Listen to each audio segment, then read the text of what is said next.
कितना सुंदर कहा है। सोमवार का व्रत है, पशुपतिनाथ का व्रत है, 16 सोमवार का व्रत है, संकट सोमवार का व्रत है, प्रदोष का व्रत है, शिवरात्रि का व्रत है।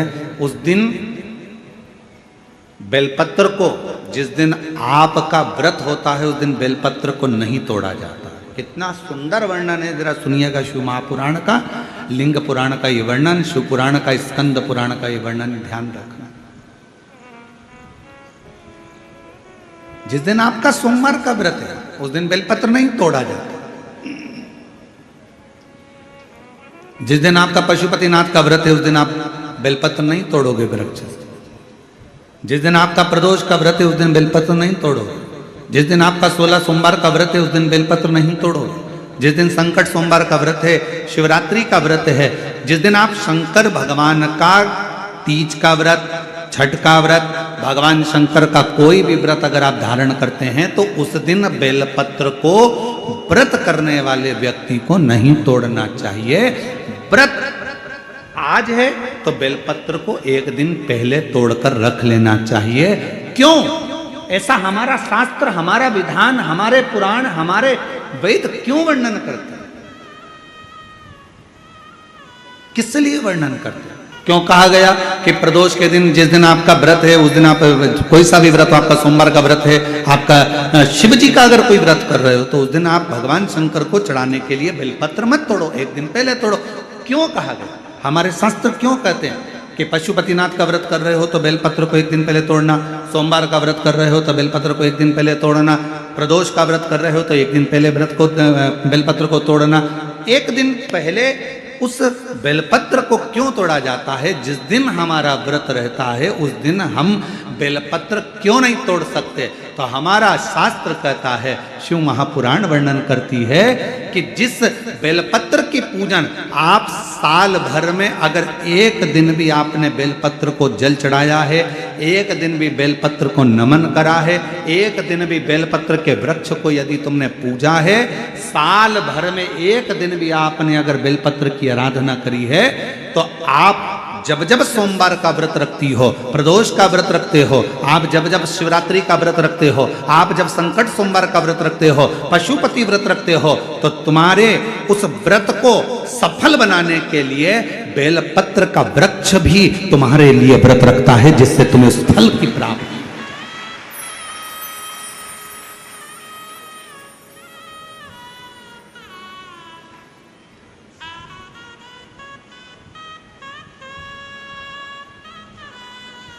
कथा सुनने आ रहे हो?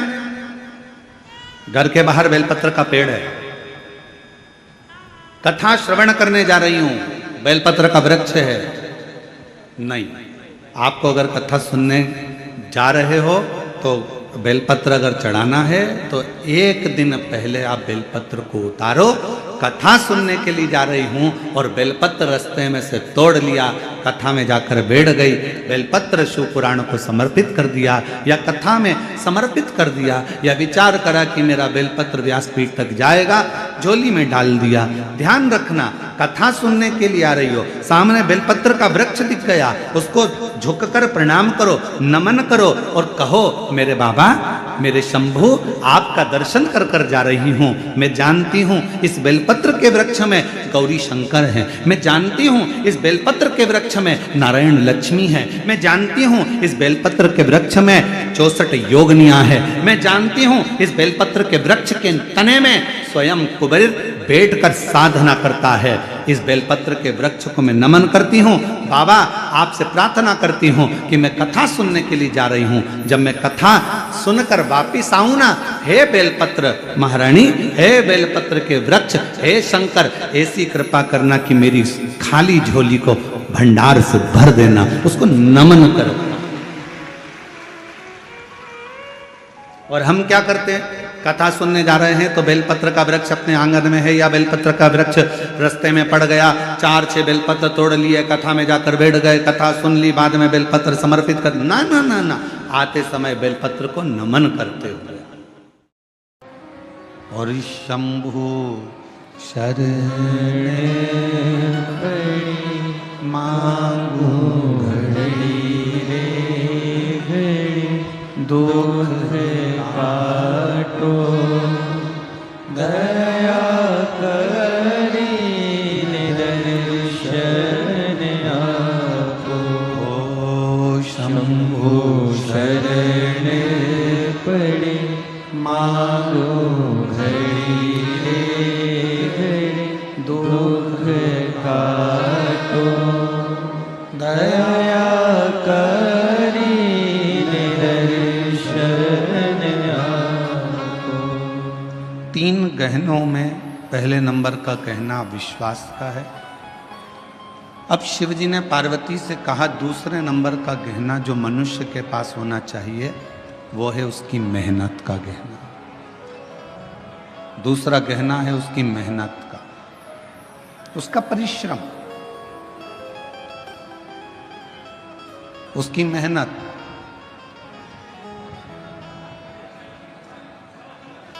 ये दूसरे नंबर का गहना है, आपकी मेहनत का गहना। यदि आप थोड़ी सी भी मेहनत कर रहे हो, थोड़ा सा भी परिश्रम अपनी जिंदगी में कर रहे हो, तो ये निश्चित है कि आप अपनी मंजिल तक भी पहुंचोगे और आपको आपका लक्ष्य भी प्राप्त होगा।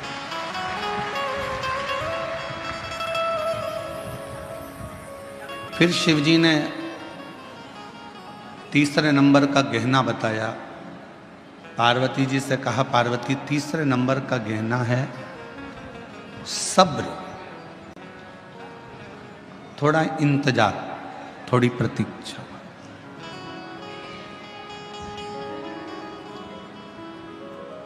ये तीसरे नंबर का गहना है आपका सब्र। पहले नंबर पर है, जम के बोलो, विश्वास। दूसरे नंबर पर है मेहनत और तीसरे नंबर पर है सब्र, थोड़ा इंतजार। जब आपने विश्वास कर लिया, भरोसा कर लिया, फिर आपने मेहनत कर ली और मेहनत करने के बाद भी अगर आपको फल नहीं मिल रहा है, विश्वास करने के बाद भी यदि आपको फल प्राप्त नहीं हो रहा है, तो फिर थोड़ा सा इंतजार करना, मेहनत करते रहना, विश्वास करते रहना, फिर थोड़ा इंतजार करना, और इंतजार का फल जब मिलेगा तो जीवन एकदम आनंदित हो जाएगा, फिर दुख नहीं। शिरडी के साईं बाबा का एक मूल मंत्र है श्रद्धा सबूरी।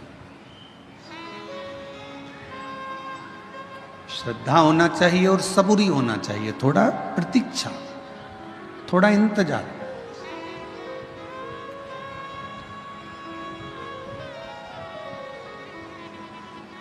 आपने इंतजार ही नहीं करा तो फिर जीवन का कोई आनंद ही नहीं है। जो सुख प्रतीक्षा में है वो सुख मिलने में नहीं है। बोलो सही है कि गलत है? जो सुख प्रतीक्षा में है, इंतजार में, वो मिलने में नहीं है। कैसे? प्रैक्टिकल करना। तुम्हारे घर में टीवी नहीं थी, या 4 व्हीलर गाड़ी नहीं थी, 2 व्हीलर गाड़ी नहीं थी, या फ्रिज नहीं था, वॉशिंग मशीन नहीं थी, या तुम्हारे घर में कोई जो तुम्हें ज़रूरत है वो चीज़ नहीं थी, तुमने उसकी प्रतीक्षा करी, इंतजार करा। टीवी आएगी, दशहरे पे आएगी, दिवाली पर आएगी, सोफ़ा सेट आएगा, या फिर 4 व्हीलर गाड़ी आएगी, 2 व्हीलर गाड़ी आएगी, इंतजार करते रहे, इंतजार करते रहे। बहू आएगी, बहू आएगी, बहू आएगी, इंतजार करते रहे। और फिर जब प्रतीक्षा पूरी हो गई, बेटे की शादी हो गई, बहू आ गई, या गाड़ी आ गई, या सोफा सेट आ गया, या टीवी आ गई, उसके बाद का फिर समय तुम जानो, क्योंकि अभी हमारी बहू नहीं आई। उसके बाद का तुम जानो।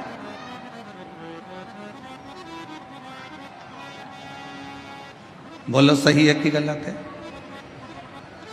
प्रतीक्षा थी, थोड़ी इंतजार था, थोड़ा सब्र था, तो थोड़ा आनंद था। प्रतीक्षा में जो सुख है वो सुख मिलने में नहीं।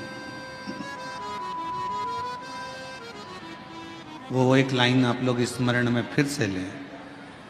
तुझसे मिलने के लिए तेरी कसम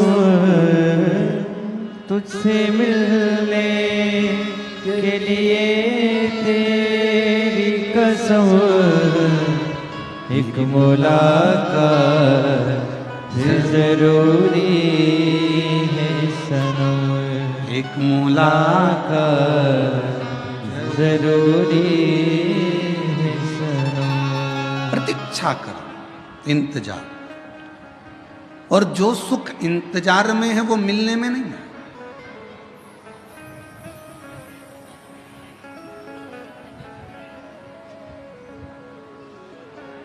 अच्छा विचार करिए थोड़ा सा, जब तक भगवान नहीं मिल रहा ना, शंकर भगवान, जब तक तुम्हें शिव महापुराण की कथा नहीं मिलती ना, 1, 1:15, 1:30 बजे तक तुम ऐसी बेचैन रहती हो, इधर उधर उधर उधर उधर। और जैसे ही कथा चालू हुई और शिव महापुराण की कथा मिल गई, फिर तुम्हारी प्रतीक्षा समाप्त हो गई, फिर उससे मिल लिए, कथा 2.5 घंटे की कानों में पड़ गई।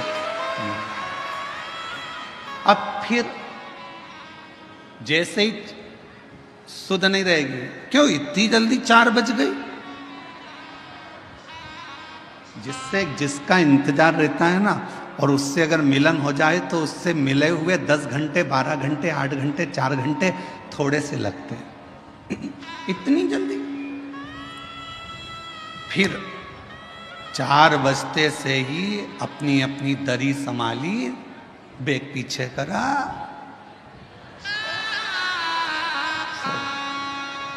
दरी संभाली, बेग पीछे करा। मैं संचेती परिवार में विशाल जी की मम्मी जी से कहूंगा आपसे, एक बार रात्रि के समय पर यहां आके दर्शन जरूर करना। ऐसा योग कभी दूसरी बार बीजापुर में नहीं बनने वाला जो दर्शन का योग है। आप आइए, आप शिव जी की परम भक्त हैं, विशाल जी की माता जी शंकर जी की परम भक्त हैं। कई सालों से सोमवार का व्रत, चाहे कुछ भी हो गया, जिंदगी भर नहीं छोड़ा है। सोमवार का व्रत आज तक कर रहे हैं शिव भक्त। तो मैं निवेदन करूंगा ऐसे शिव भक्तों का रात्रि को आकर एक बार जरूर दर्शन करें, बड़ा सुख मिलेगा आपको। 4 बजते से ही बेग पीछे खसकाया, और इतनी ऐश और आराम की जिंदगी की, कोई बजू वाला जा रहा हो ना कहीं, तो जाते हैं तो मेरी बोतल ले जा, पानी भर लाना।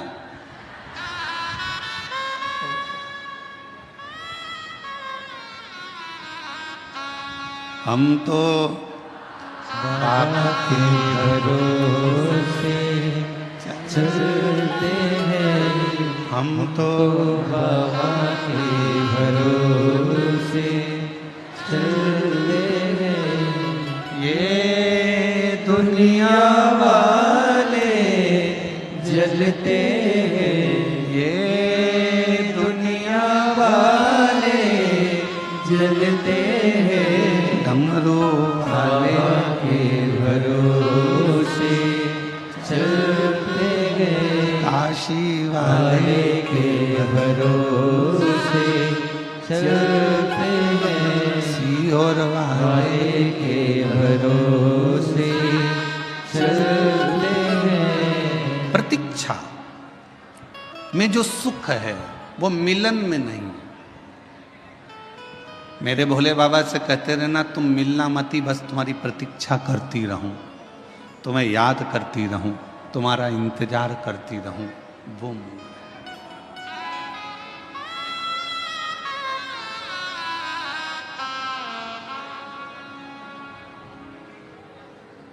तुम्हारा इंतजार मूल है।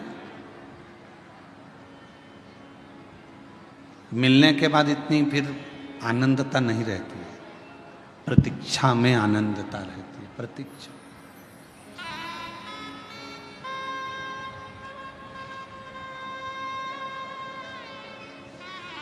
तीन गहने मेरे शंकर भगवान ने बताए हैं। पहले नंबर का बोलते जाओ विश्वास, दूसरे नंबर की आपकी मेहनत, तीसरे नंबर पर है सब्र, थोड़ा इंतजार। और स्टेशन पर पहुंचते से ही अगर तुम जैसे ही पहुंचे और वैसे ही धड़धड़ाती हुई ट्रेन तुम्हारे सामने आ जाएगी तो तुम्हें घबराहट हो जाएगी। थोड़ा सा पहुंच गए स्टेशन पर और फिर तुम्हारी ट्रेन 5-10 मिनट इंतजार के बाद अगर आएगी ना तो तुम्हें सुकून मिलेगा कि हाँ अब आ रही है, मैं पहुंच गई हूँ, अब मेरे ट्रेन आएगी, मैं बैठूंगी और अपनी मंजिल तक पहुंच जाऊंगी। इंतजार बहुत जरूरी है और बिना इंतजार के कोई सुख का अनुभव भी नहीं है। एक महिला ने अपने पत्र में लिखा, गुरुजी मुझे 24 साल तक औलाद नहीं हुई। कितने साल? 24। और 24 साल तक जब मुझे औलाद नहीं हुई तो मैं हिम्मत 5 साल के बाद में मैंने हिम्मत हार दी थी कि मेरे घर में औलाद नहीं होगी। फिर भी मेरे घर के लोगों ने मेरा इलाज करवाया, हम दोनों का इलाज चला। 8 साल 10 साल इलाज में निकाल दिए। 10 साल के बाद भी औलाद नहीं हुई, तब पूर्ण तरह से डॉक्टरों ने कह दिया कि तुम कभी माँ नहीं बन सकती और तुम कभी पिता नहीं बन सकते। 10 साल के इलाज के बाद हमने आस छोड़ दी कि हमको बच्चा हो। 15 साल निकल गए, 18 साल निकल गए, शादी के 20 साल निकल गए, 22 साल निकल गए और 22 साल निकलने के बाद 23 साल जब आया, 23वें साल में हमारे घर के पास में एक किराएदारनी आई और उस किराएदारनी ने कहा कि एक सियोर वाला महाराज कथा कहता है, आस्था चैनल पर आती है, भाभी आपको औलाद नहीं है, कितने साल हो गए? तो कहा मुझे 23 साल हो गए, औलाद 24वां लग गया, औलाद। तुम एक काम करो कि टीवी के सामने अपना आसन बिछाओ और दोनों पति पत्नी टीवी पर कथा सुनो। और हमने टीवी पर पहली बार कथा 23 साल औलाद नहीं, 24 साल औलाद नहीं, फिर सुनना चालू करी और कथा सुनने के बाद मन में एक विश्वास जागा। आप कहते हो कि विश्वास पूरा रखना शिव जरूर देगा, तो 24 साल शादी के होने के बाद जब विश्वास जागा तब पशुपति व्रत किया, आराधना करी, सफेद आंकड़े की जड़ को बांधा, शिव जी से बारंबार निवेदन करा, तो भी संतान का सुख नहीं। 24 साल निकलने के बाद हम पड़ोसन जो किराएदार नहीं आई उसके पास फिर पहुंचे। पत्र देखिए,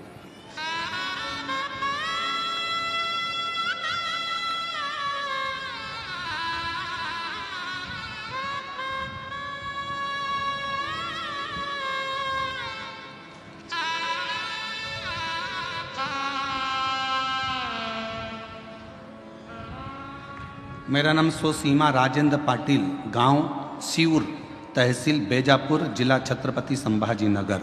कहीं बैठी हो तो बच्चों को लेके आ सकते हैं। 24 साल निकलने के बाद भी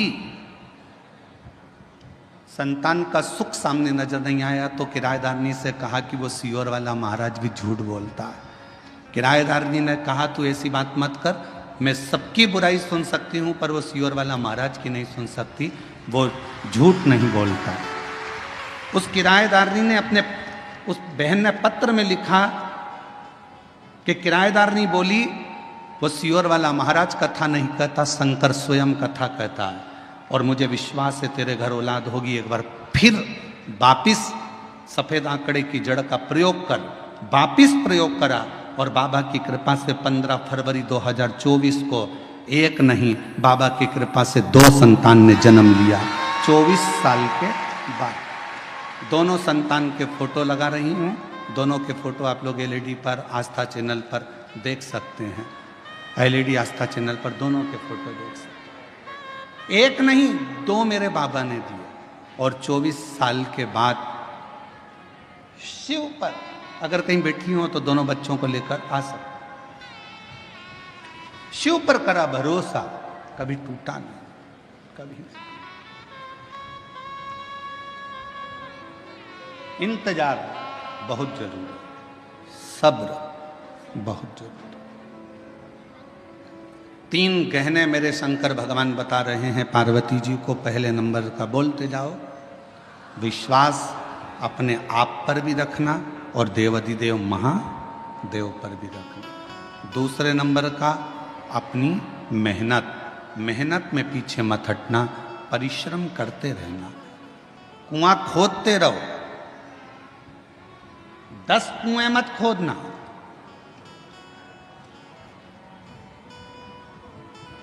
एक गुरुजी ने 2 चेलों से कहा जाओ मेरे लिए पानी लेकर आओ। दोनों चेले गए।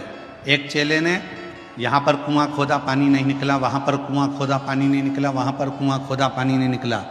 एक चेला एक ही जगह पर कुआं खोदता रहा, खोदता रहा, खोदता रहा, खोदता रहा, आखिरी में वो पानी वहाँ मिल गया। 15 फीट इधर खोदा, 25 फीट उधर खोदा, 50 फीट उधर खोदा।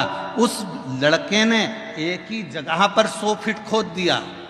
वो 15 और 20 और 50 फीट खोदता रहा और इसने पूरा गहराई तक खोद दिया तो पानी मिल गया। एक ही को भजते रहो, शिव को इतना भजना, इतना विश्वास करना, इतनी मेहनत करना कि मेरा शंकर भगवान। कई लोगों की आदत होती है, अभी मैंने पार्लर की दुकान खोली नहीं चली, कपड़े की दुकान खोली नहीं चली, मोबाइल की दुकान खोली नहीं चली, प्लास्टिक के सामान की दुकान खोली नहीं चली, खाद बीज की दुकान खोली नहीं चली। क्यों? क्योंकि हमने 10 जगह पर दिमाग दौड़ाया। उसकी चल रही थी, उसको देख के अपन ने खोल ली। काका जी के लड़के की चल रही थी, उसको देखकर अपन ने खोल ली। ताऊ जी के लड़के की चल रही थी, उसको देख के अपन ने खोल ली। 10 तरह की बुद्धि चलाई, दिमाग चलाया और 10 दुकान खोलकर चल देख लिया। आखिरी में पत्नी पति की पत्रिका लेकर पहुंच गई बाबाओं के पास में। बताओ ना, मेरे पति का कोई योग अच्छा नहीं बैठ रहा, जो भी दुकान खोलता है उसमें घाटा पड़ जाता है। अब कह दिया कि तेरे यहाँ पितृ दोष है, वास्तु दोष है, ये दोष है, पर ये नहीं बताया कि खुद के अंदर दोष है। अगर एक ही दुकान में मेहनत कर लेता तो जो पहले नंबर की खोली थी वही आगे निकल जाती। हम अपने भीतर का दोष तो देख नहीं रहे, अपनी मेहनत को तो हम देख नहीं रहे।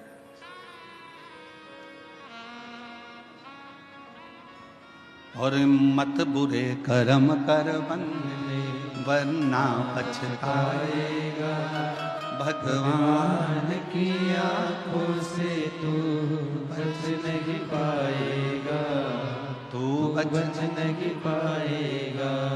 एक जगह पर अपने विश्वास को अडिग रखो, मेहनत को अडिग रखो, थोड़ा समय लगेगा। 3 गहनों में सबसे बड़ा गहना है सब्र का गहना। थोड़ा इंतजार करना सीखो, आज नहीं तो कल। समय थोड़ा लग रहा है पर फल जरूर मिलेगा, प्राप्त मिलेगा।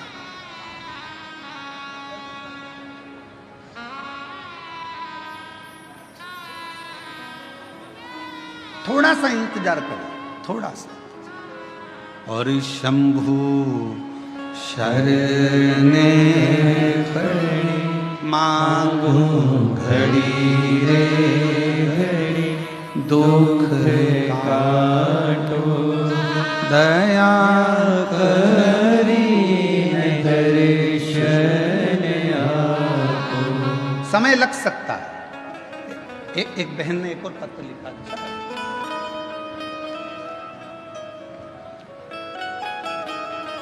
मैं मंगलाबाई शंकर कोली, गांव तरवाड़े, जिला धूलिया की रहने वाली हूँ। मेरा मोबाइल नंबर ये है। मेरी पोती चारू कोली, जो बचपन से ही जिसकी किडनी में दिक्कत थी, जो अभी 11 साल की है। कहीं बैठी हो चारू, चारू बेटा अगर कहीं बैठी हो तो हाथ हिला सकती हो, और यदि उसकी दादी आई हो तो वो भी हाथ हिला सकती है। मेरी पोती चारू कोली, जो बचपन से ही किडनी में दिक्कत थी, जो आज 11 साल की है। इलाज के लिए हमने मुंबई, गुजरात, सूरत के अस्पतालों में दिखाया तो बताया कि किडनी खराब हो गई है और ऑपरेशन करने का बोल दिया। किडनी निकालना होगी। घर वाले सभी जन चिंता में पड़ गए। तभी आपकी कथा धूलिया महाराष्ट्र में 2023 में हो रही थी। हम पंडाल में आए और महादेव से विनती की, आपकी अब किडनी ठीक कर दो। मेरे बाबा से निवेदन कर कर पशुपतिनाथ का व्रत किया। दुनिया के लोग पूछते हैं, गुरुजी पशुपति व्रत क्या केवल मनुष्य ने करा है? हम कहते हैं ये पशुपति व्रत पाशुपत्य अस्त्र प्राप्त करने के लिए स्वयं राम जी ने भी करा है, स्वयं भगवान कृष्ण ने भी करा है। पशुपति व्रत किया, महादेव को पशुपति व्रत करके महादेव को जल चढ़ाते और वो जल अपनी पोती को लाकर दे देते, बेलपत्र लाकर चारू को देते। तभी हमारे फैमिली के डॉक्टर को फाइल दिखाया तो डॉक्टर बोले कि किडनी में प्रॉब्लम तो है। तब भी मन नहीं माना, हम उसको अहमदाबाद के नरियाद में दवा खाने दिखाने को चले गए। तब उन्होंने भी कहा कि किडनी खराब हो गई है, इसको बदलना पड़ेगा। अब करें तो करें क्या? कथा भी सुनी पंडाल में तो भी नहीं मन आया। तो हम लोग 2025 में फिर हम लोग सीहोर पहुंच गए और वहाँ से हमने रुद्राक्ष ले लिया। जनवरी में रुद्राक्ष लेकर बच्ची को उसका जल देना प्रारंभ करा। दूसरी बार हम नडियाद फिर गए और किडनी के डॉक्टर को दिखाया तो डॉक्टर ने कह दिया कि इसकी किडनी ठीक हो गई है, अब इसको कोई दवाई की जरूरत नहीं है, किडनी ने काम करना प्रारंभ कर दिया है। पत्र को आप लोग पढ़ सकते हो। किडनी ठीक हो गई है बाबा, मैं बाबा को नमन करने के लिए आई हूँ, अब कोई दवाई की जरूरत नहीं है। अगर बच्ची बैठी हो और उसकी दादी बैठी हो तो बच्ची को लेकर आ सकती है। 11 साल की चुरू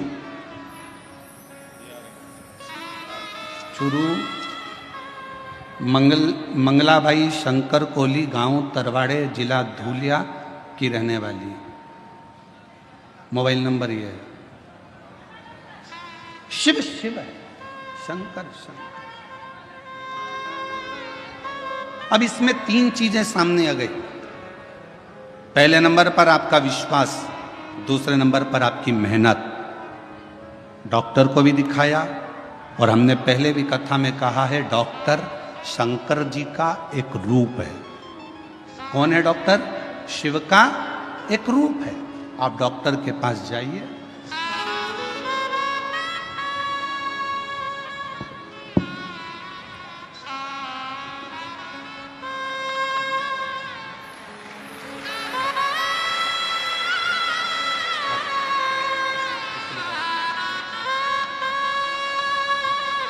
बैठो बैठो बैठो। शंभु शंभु शंभु शंभु शंभु नमन करो बाबा, जल्दी जल्दी प्रणाम करो। शंभु प्रणाम करो, जय बेटा जल्दी प्रणाम करो।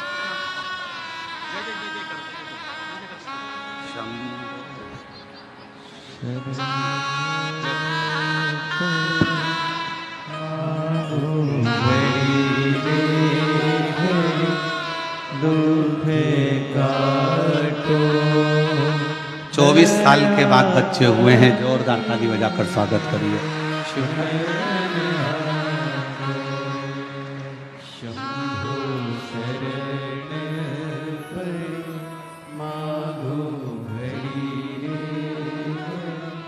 दुख काटो दया करी ओ शंभु शरण पड़ी मांगो घड़ी रे घड़ी दुख काटो दया करी निदर्शन आपो। शिव कथा कह रही है। 3 काम करिए, विश्वास, मेहनत। डॉक्टर को भी शिव का एक रूप मानकर उसके पास जरूर जाओ। जांच बोले जांच कराओ, दवाइयाँ दे दवाइयाँ खाओ और विश्वास रखो कि मेरे घर का ये व्यक्ति ठीक होकर ही रहे। फिर थोड़ा सा इंतजार करो, थोड़ा इंतजार।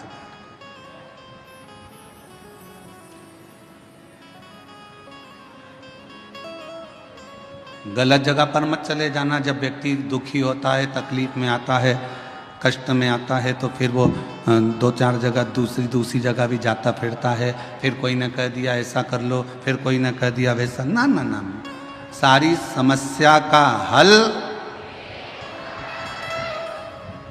श्री शिवाय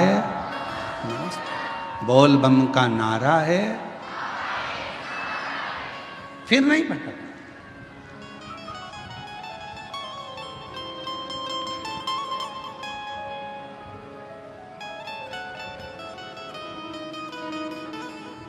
हम इंतजार नहीं कर पाते। आज के व्यक्ति के जीवन में सबसे बड़ी उलझन केवल एक ही है कि वो इंतजार करना नहीं जानता। वो इंतजार करना नहीं जानता। बहू ने कुछ बोला, सास से इंतजार नहीं हुआ, पलट कर जवाब दिया।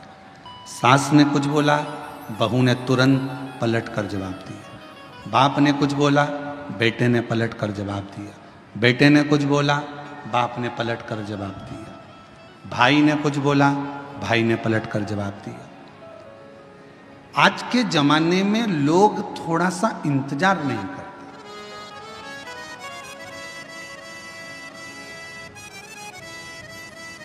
भगवान ने कितनी बड़ी कृपा करी है, आपको सर भी दिया है तो सर में दिमाग भी दिया। अरे बोलो तो जम के, दिया कि नहीं दिया? अगर ये सिर भगवान ने दिया है तो साथ में तुमको दिमाग भी दिया। नहीं तो सिर तो एक माचिस की तीली का भी होता है। देखिए माचिस की तीली, बोलो बोलो जम के बोलो। देखिए माचिस की तीली, माचिस की तीली को देखना, उसमें भी सिर होता है। पर माचिस की तीली में दिमाग होता है क्या? नहीं। माचिस की तीली में सिर होगा पर दिमाग नहीं होगा। माचिस की तीली में केवल सिर है, केवल सिर। इसलिए माचिस की तीली थोड़े से ही घिसने से, थोड़े से ही घर्षण से, थोड़े से ही घिसने से माचिस की तीली तुरंत जल जाती है, क्योंकि उसमें दिमाग नहीं है। जिसमें दिमाग होता है वो किसी के कहने पर, अपशब्द कहने पर एकदम गुस्सा नहीं करता। जिसके अंदर दिमाग है वो तुरंत क्रोध नहीं करेगा, और जिसमें दिमाग नहीं है वो माचिस की तीली की तरह तुरंत क्रोध करेगा, तुरंत। थोड़ा सा किसी ने कहा और क्रोध आ गया, थोड़ा सा किसी ने बोला और गुस्सा आ गया। समझ लो कोई तुम्हें घिस रहा है, माचिस की तीली हो तुम, तुम्हारे में अंदर केवल सिर तो है तुम्हारा पर दिमाग नहीं है। किसी ने तुम्हें घिसा, अपशब्द बोला, ताने दिए, आड़ा टेढ़ा बोला। माचिस की तीली तो बारिश में गीली भी हो जाती, तो उसको 2-4 बार तो घिसना ही पड़ता है। तो किसी ने तुम्हें घिसा, किसी ने ताना दिया, गाली दी, अपशब्द कहा, बुराई करी, तुम्हें घिसता गया और तुम्हें एकदम गुस्सा आ गया। समझ लेना कि तुम मनुष्य नहीं हो, तुम केवल एक माचिस की तीली हो। मनुष्य होते तो किसी के घिसने पर तुम्हें क्रोध नहीं आता, तुम्हें अपशब्द नहीं निकलते, तुम्हें गाली नहीं देते, तुम आड़ा टेढ़ा नहीं बोलते, क्योंकि तुम माचिस की तीली नहीं, तुम मानव की देह लेकर पैदा हुए, मनुष्य की देह, मानव हो तुम। कोई बोल भी दिया आड़ा टेढ़ा, कोई कह भी दिया अपशब्द, कोई बोल भी दिया, ताने भी दे दिया, किसी ने आड़ा टेढ़ा भी कह दिया, अपशब्द भी कह दिया, कोई बात नहीं। समय का थोड़ा सा इंतजार करो, थोड़ा सा।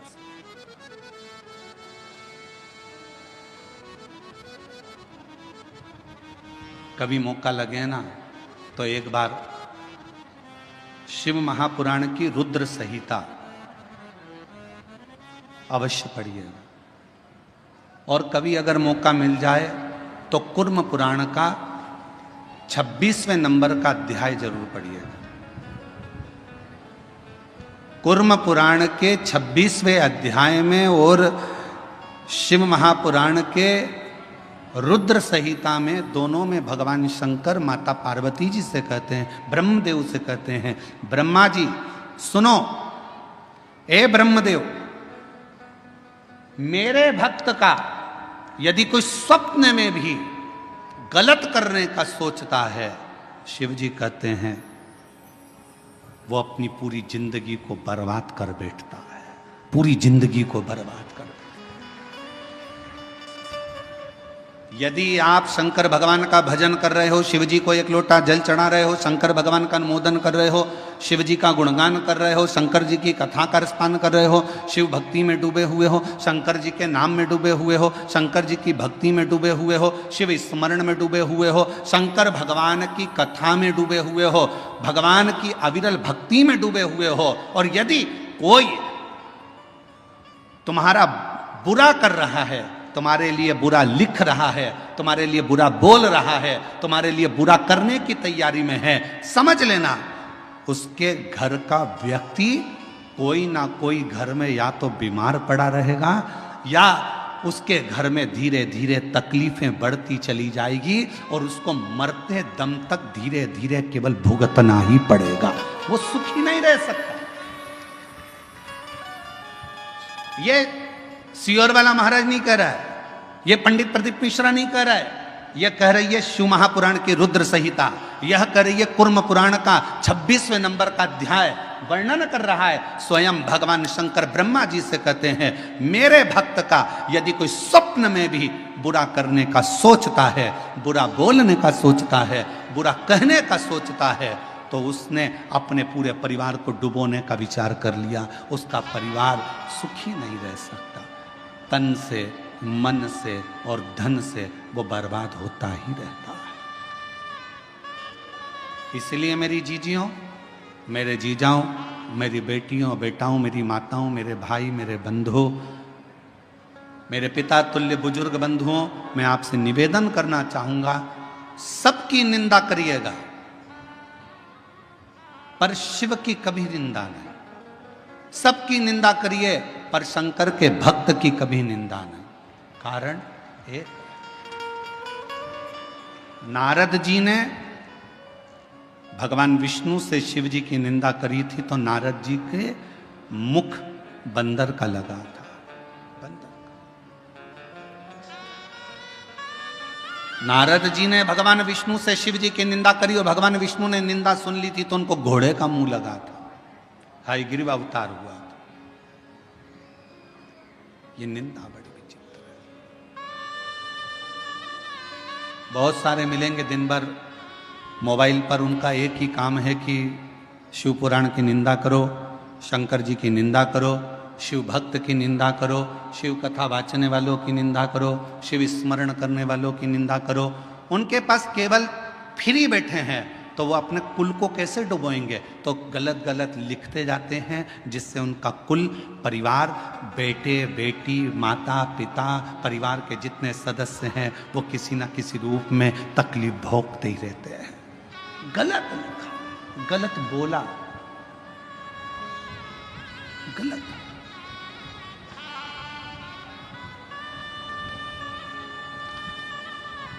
अच्छा, एक बात पूछें आपसे, सब उत्तर देना। कोई व्यक्ति की लड़ाई हो गई किसी व्यक्ति से, और तुम पास में खड़े थे, और खड़े होकर तुमने केवल इतना सा कहा, दे 2-4 और दे, बोलो केस बनेगा कि नहीं बनेगा तुम पर? अरे जम के तो बोलो, बनेगा ना। क्यों बनेगा? तूने प्रोत्साहन दिया, तुझे बोलना था बंद कर, पर तूने कहा दे और दे, 2-4 और दे। तुमने उसको प्रोत्साहन दिया कि मार, इसलिए मारने वाले से ज्यादा ज्यादा केस, ज्यादा ज्यादा धाराएं, जिसने प्रोत्साहन दिया दे 2-4, उस पर ज्यादा धाराएं लगती हैं, उसको ज़्यादा परेशान किया जाता है, उस पर ज़्यादा केस चलता है। उसी तरह मोबाइल पर किसी ने कुछ लिख दिया, तुमने उसमें कमेंट्स कर दिया, तुमने उसमें उसका साथ दे दिया, और वो बड़े मुस्कुराकर तुम उसका साथ दे रहे हो। याद रखना, उसके यहाँ देर है अंधेर नहीं है, एक ना एक दिन ऐसा दंड देगा कि तुम्हें भोगना पड़ेगा। कोई गलत लिख रहा है, डिलीट हो जाओ, ब्लैक लिस्ट में डालो, खत्म। फुल एंजॉय की जिंदगी जियो, हम शिव के शिव हमारे, हमें क्या करना, आग लगे बस्ती में अपन रहो मस्ती में। कोई तुमको ज्यादा ताना दे, कितनी बंठन के निकलती है, तो दूसरे दिन कांजीवरम की साड़ी लाओ बनारसी और बेहतरीन पहन के निकलो। और आग लगे तो अच्छी बात, अपन तो वो ठाट से रहो। कई लोगों की आदत रहती है, किसी को कोई कमेंट्स कर देता है तो वो बिल्कुल हल्की साड़ी पहने, हल्के तरीके से रहे बेचारा कि भैया आप कमजोर रहे, लोग ताने दे रहे हैं, लोग अपशब्द कर रहे हैं। आग लगे बस्ती में अपन रहो मस्ती में, ताना देने वाला देता रहेगा। जिंदगी हो गई। शंकर भगवान माता पार्वती जी के साथ में भ्रमण पर निकले। शिव जी नंदी पर पार्वती के साथ बैठकर जा रहे थे, तो किसी ने कह दिया बताओ दोनों एक नंदी पर बैठे हैं। शंकर भगवान नंदी से उतर गए, पार्वती जी को नंदी पर लेकर निकले। दूसरा व्यक्ति मिला, उसने कहा बताओ पति तो नीचे चल रहा है, पत्नी को लेकर घूम रहा है नंदी पर। भगवान शंकर ने पार्वती को नीचे उतार दिया, स्वयं नंदी पर बैठ गए। तो फिर कहा बताओ कितना कठोर व्यक्ति होगा, पत्नी को नीचे चला रहा है, खुद बैठकर चल रहा है। दोनों ही नीचे उतर गए, नंदी को खाली ले जा रहे थे। फिर किसी ने कह दिया बताओ इतना अच्छा तगड़ा नंदी है तो बैठकर क्यों नहीं जाते, ये दुनिया की रीति है, कहे बिगर रह नहीं सकते, इसलिए अपने को फुल एंजॉय से जिंदगी जीना है, अपनी मस्ती में जियो। आग लगे बस्ती में अपन रहो मस्ती में, क्या किसको रोइए और चादर तान के सोइए, खुश होकर जिंदगी जियो। आजा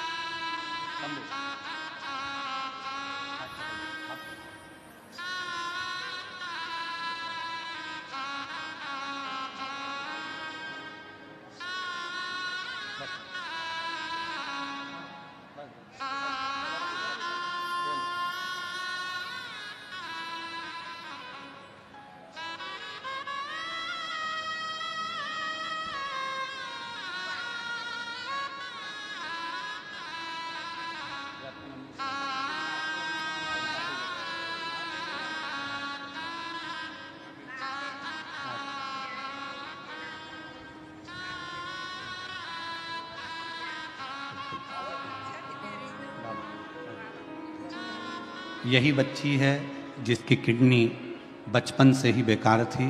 डॉक्टर ने किडनी बदलने का कह दिया था, ऑपरेशन का। और नासिक की कथा को श्रवण करने के बाद बाबा पर भरोसा कर कर शिव पर आश्रित हुई और शिव जी की कृपा से डॉक्टर ने कह दिया, किडनी ने काम करना चालू कर दिया, दवाई गोली बंद हुई और बाबा की कृपा से स्वस्थ हुई। एक बार जोरदार ताली बजा साथ।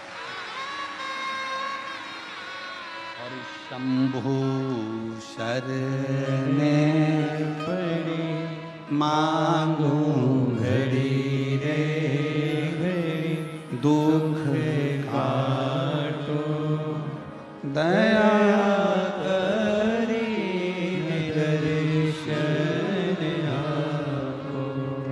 ओ शंभु शरण पड़ी मांगू घड़ी रे घड़ी, दुख काटो दया करी दर्शन आपको।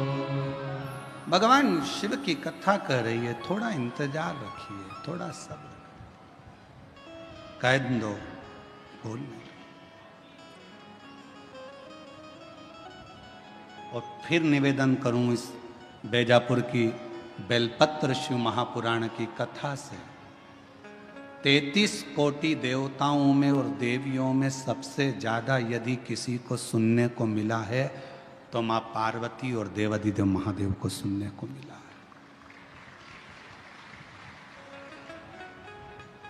पार्वती जी अपनी सहेलियों के घर भी जाती थी ना, बेस्ट फ्रेंडों से मिलने भी जाती थी, तो पार्वती को नीचा दिखाया जाता था। हम नहीं कह रहे, पुराण कह रहे।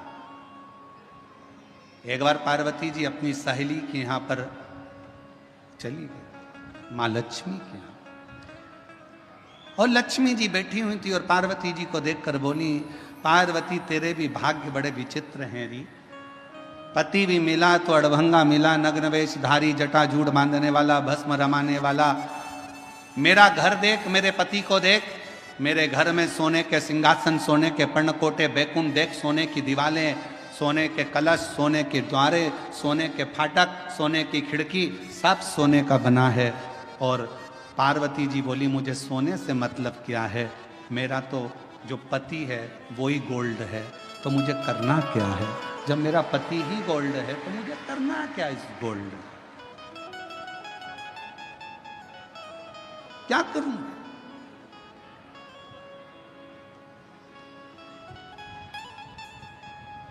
मेरा तो पति ही गोल्ड।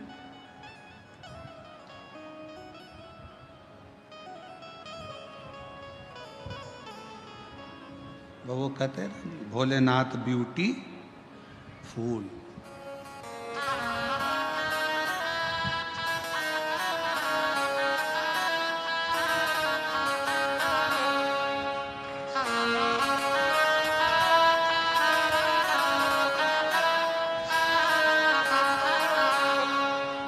सिर पे गंगाधारी,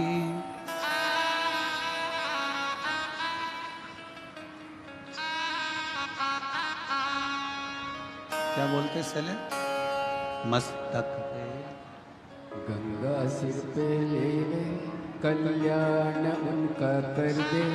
भोलेनाथ ब्यूटी गंगा सिर पर ले ले, कल्याण वो कर दे। भोलेनाथ ब्यूटी मेरा पति तो खुद गोल्ड है, ये गोल्ड की नगरी का मैं करूंगी क्या?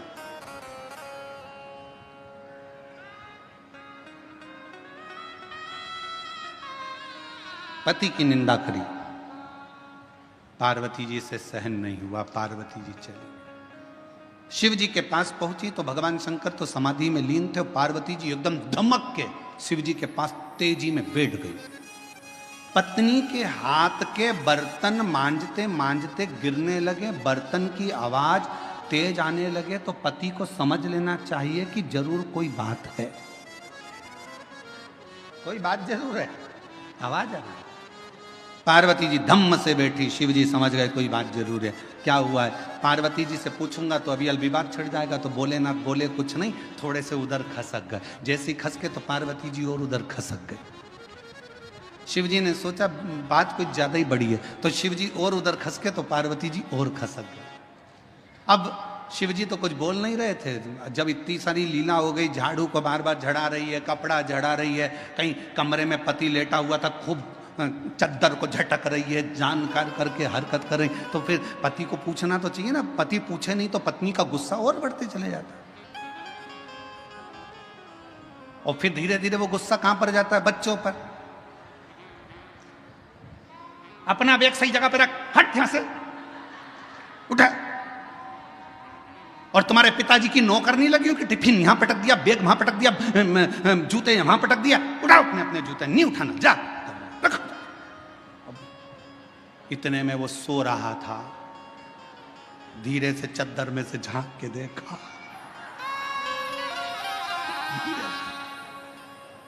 और उसके स्मरण में आया, अम्बे तू है जगदम्बे,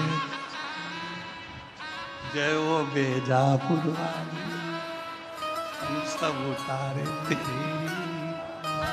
उसके समझ में आ गया आज जरूर कोई बात है, इसके मन में कोई प्रश्न है और बहुत जोरदार। तो पार्वती जी से शिव जी ने पूछा नहीं, पार्वती जी नजदीक में आई, तब शंकर भगवान ने देखा कि ज्यादा बात बढ़े उससे अच्छा पूछ लेता हूँ। शिव जी ने पूछा पार्वती क्या हुआ, तुम तो अपनी बेस्ट फ्रेंड के यहाँ गई थी और तुम तो कह रही थी मेरी फ्रेंड बड़ी अच्छी, मेरी फ्रेंड बड़ी अच्छी, क्या हुआ? पार्वती जी बोली मेरे को एक सोने का महल बनवा दो नाथ। शिव जी मन में सोचे मेरे को पहले ही मालूम था, ये मुझे मालूम, क्या करेगी महल का, उसमें रहूंगी। अच्छा, शिव जी ने कहा ठीक है कोई बात नहीं, तेरे मन की बात है, अभी बनवा देता हूं। विश्वकर्मा जी को बुलाया, पार्वती जी बोली अब विश्वकर्मा जी आ गए ना, अब मैं समझ लूंगी। बस पति एक बार पत्नी को सुनार की दुकान पर ले जाए, फिर बेचारा पति कुछ नहीं बोल पाता, जो बोलती है पत्नी बोलती है। वो बेचारा कुर्सी पर बैठा रहता है। सुनार भी ऐसा होता है, चाय मंगवाएगा, साहब को चाय पिलाओ, क्योंकि पैसा वो ही देगा, साहब को चाय पिला, चाय पिला। पत्नी को सामने बिठाएगा, हाँ जी बताओ, ये 4 अंगूठियां हैं, ये हाफ सेट है, 1 तोले में ये भी आ सकता है, 1.5 तोले में ये आ सकता है, 2 तोले में ये आ जाएगा। इतने में पत्नी ने जो गले में पहन के देखा, पति से बोली कैसी लग रही हूं? पति बोले बहुत बढ़िया। बस तो करवा चौथ पे ले लूं मैं? पति ने कहा ले ले। अब करवा चौथ पे पत्नी ने हार पहना, छत पे गई, पति की पूजन करी, चलनी में मुंह देख रही थी पति का, पति उसके हार को देख रहा था। वो मुंह देख रही थी, वो हार देख रहा था। और पति ने चंद्रदेव को प्रणाम कर कर कहा, रे गजब कर दिया, 2 लाख का करवा चौथ हो गया। सोचे, देखे सुख क्या।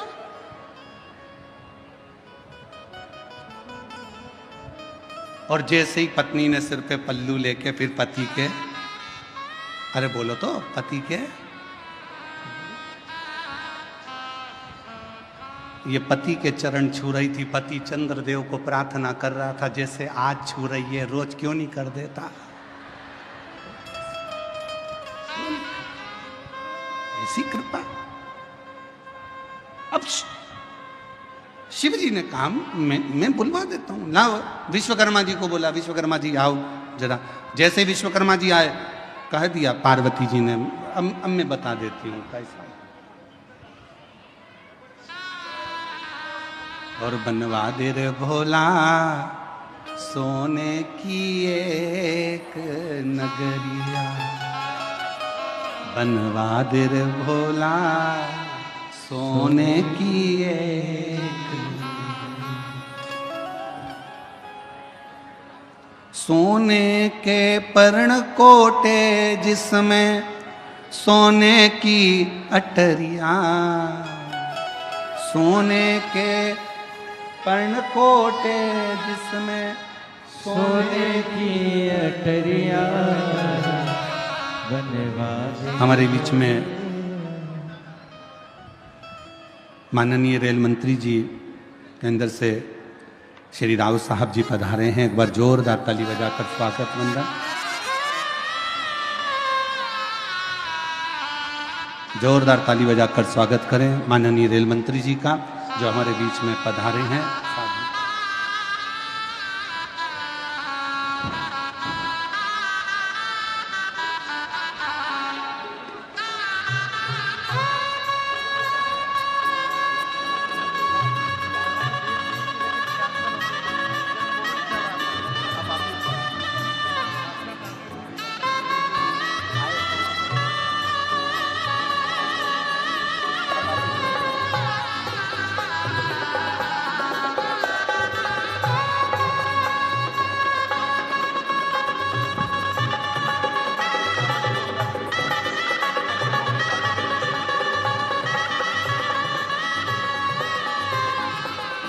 केंद्रीय रेल मंत्री हमारे बीच में यहाँ पधारे हैं। एक बार जोरदार ताली बजाकर उनका स्वागत वंदन साधुता राव साहब जी का, जो इस पवित्र पुनीत अवसर पर आपका आगमन हुआ और शिव महापुराण की पवित्र पावन कथा का लाभ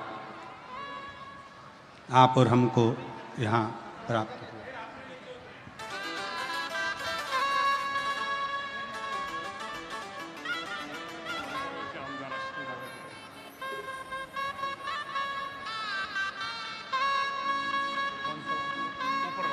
कोपर गांव के आमदार जी हमारे बीच में पधारे हैं। एक बार जोरदार ताली बजाकर स्वागत।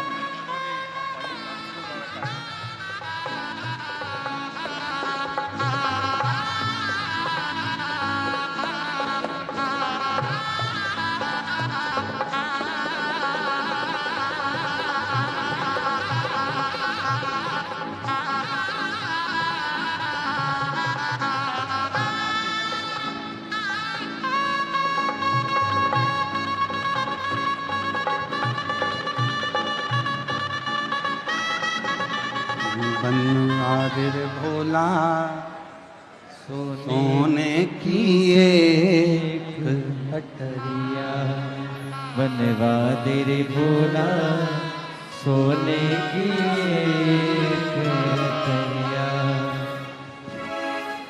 सोने की एक अटरिया, बनवा दे रे भोले सोने की एक अटरिया, बनवा दे रे भोले सोने की।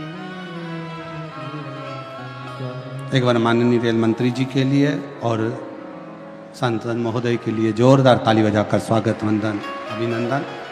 आप इस पवित्र पावन अवसर पर शिव महापुराण की कथा के इस पवित्र अवसर पर पधारे, उसके लिए साधुता शिव कृपा बन। शिव कथा कह रहे, भगवान शंकर का संवाद कर रहा है। शिव महापुराण की कथा कहती है, शिव जी को लगा कि पार्वती जी के भीतर कहीं थोड़ा सा अहम ना आ जाए, और यदि ये अहंकार आ गया तो फिर हमारी तप साधना तो बेकार हो गई। तब लंकापति रावण के पिता श्री विश्रवा जी ने पूजन करी, और शिव जी ने ऐसी बुद्धि विश्रवा जी की कर दी कि विश्रवा जी ने जब पूजन पूरी हो गई, मकान की वास्तु पूरा हो गया मकान का, तब विश्रवा जी ने वही मकान दक्षिणा में मांग लिया कि ये मुझे दक्षिणा में दे दीजिए, इसको मैं रखना चाहता हूं, ये मुझे। पार्वती जी को क्रोध आ गया, विश्रवा जी तुमने मेरे मन के इस मकान को लिया है, ये लंका तुमने ली है, मैं तुम्हें श्राप देती हूं कि इस लंका में कोई दिया जलाने वाला ना बचे, एक दिन इसमें आग जरूर लगेगी, ये मेरी पसंद। शिव कथा कर रही है। 3 कहने मेरे भगवान शंकर ने कहे हैं। पहला विश्वास, दूसरी जम के बोलो मेहनत, और तीसरे नंबर पर है सब्र। ये जब 3 गहने हमारे पास में रहे तो जीवन का सुख अपने आप प्राप्त हो।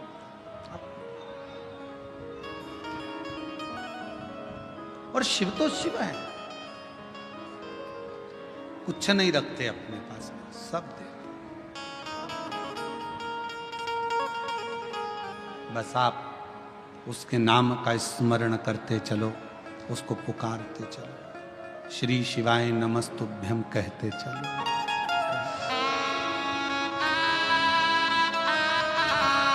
अगर अपनी किस्मत का ताला खोलना है तो भगवान शिव का स्मरण करते चलो।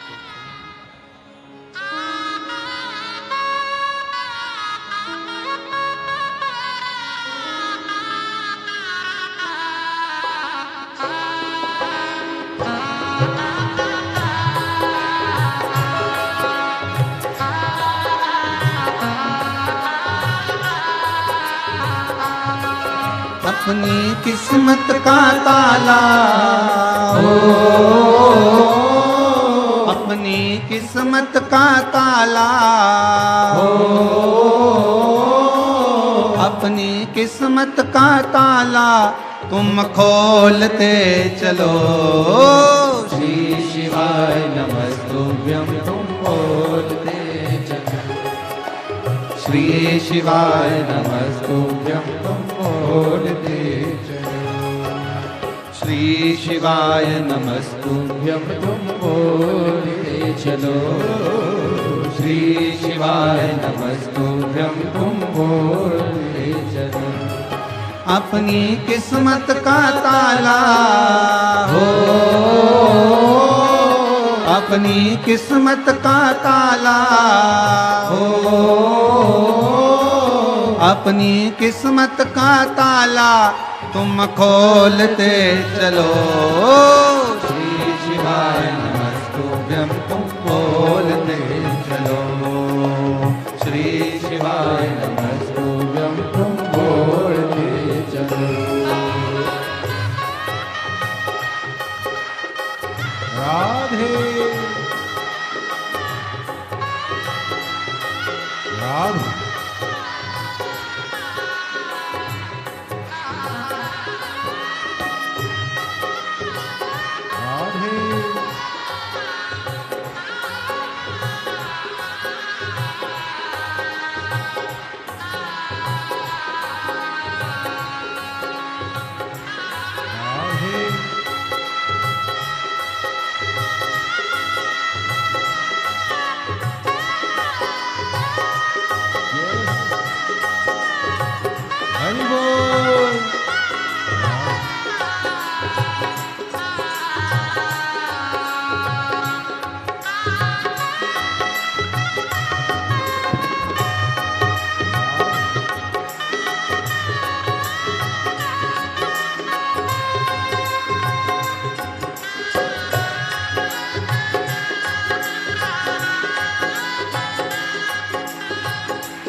समझाना बड़ा मुश्किल है, आखिर वो दर्द दिल है, आखिर वो दर्द दिल है, समझाना बड़ा मुश्किल है, समझाना बड़ा मुश्किल है, आखिर वो दर्द दिल है, आखिर वो दर्द दिल है।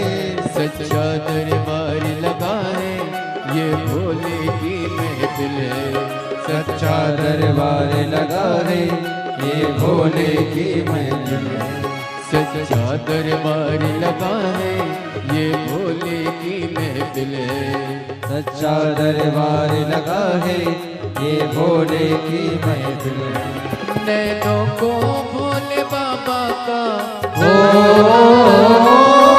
नैनों को डमरू वाले का ओ नैनों को भोले बाबा का दीदार चाहिए, वो काशी रहने वाला भोलानाथ चाहिए, वो काशी रहने वाला भोलानाथ चाहिए। अपनी किस्मत का ताला ओ अपनी किस्मत का ताला तुम खोलते चलो, श्री शिवाय नमस्तुभ्यं तुम बोलते चलो, श्री शिवाय नमस्तुभ्यं तुम बोलते चलो।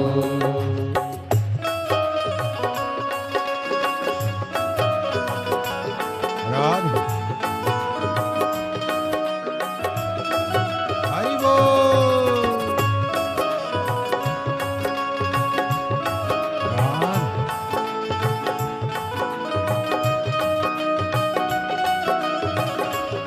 राधे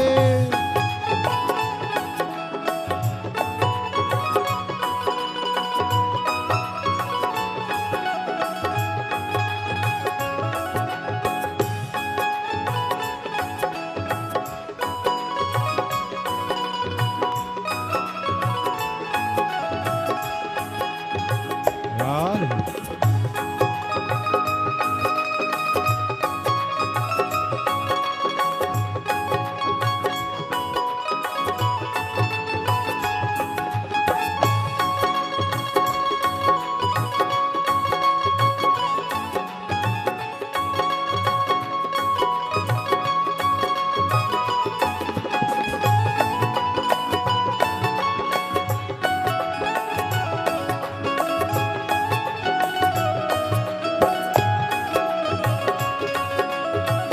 राधे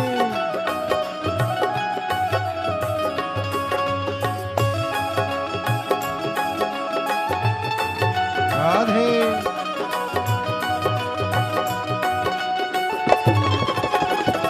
राधे राधे शंभो हरि बोल। राधे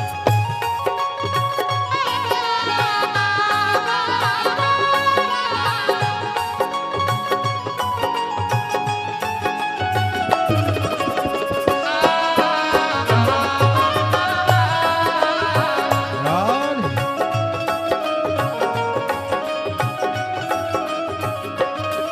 कुछ कमी नारमानों की, कुछ कभी नार मानो की, तेरे दिल दीवानों की, तेरे इन दीवानों की, कुछ कमी नारमानों की, कुछ कभी नार मानो की, तेरे दिल दीवानों की, तेरे इन दीवानों की। मुझको मदहोश बनाए कटार तेरे नैनों की, मुझको मदहोश बनाए करतार तेरे नैनों की, ओ मुझको मदहोश बनाए कटार तेरे नैनों की, मुझको मदहोश बनाए करतार तेरे नैनों की। नैनों को डमरू वाले का ओ नैनों को काशी वाले का, ओ नैनों को डमरू वाले का दीदार चाहिए, वो काशी रहने वाला भोलानाथ चाहिए, वो काशी रहने वाला भोलानाथ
राधे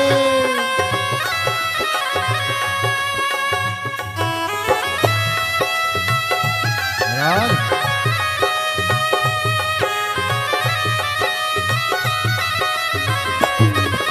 शंभो राधे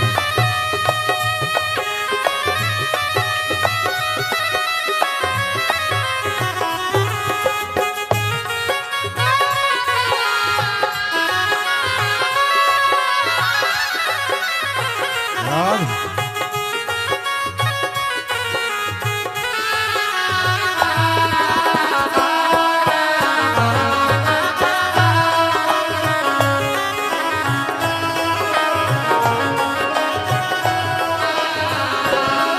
समझाना बड़ा मुश्किल है, समझाना बड़ा मुश्किल है, आखिर वो दर्द दिल है, आखिर वो दर्द दिल है, सच्चा दरबार लगा है, ये भोले की महफिल है, सच्चा दरबार लगा है, ये भोले की महफिल है, सच्चा दरबार लगा है, ये भोले की महफिल है, सच्चा दरबार लगा है, ये भोले की महफिल है। नैनों को डमरू वाले का हो नैनों को काशी वाले का नैनों को डमरू वाले का दीदार चाहिए, वो काशी रहने वाला भोलानाथ चाहिए, वो काशी रहने वाला भोलानाथ चाहिए। अपनी किस्मत का ताला हो अपनी किस्मत का ताला हो अपनी किस्मत का ताला तुम खोल दे चलो, श्री शिवाय नमः तुम बोलते चलो, श्री शिवाय नमः तुम बोलते चलो, श्री शिवाय नमस्तुभ्यं तुम बोलते चलो, श्री शिवाय नमः श्री शिवाय तुम बोलते चलो, श्री शिवाय नमः तुम बोलते हार हार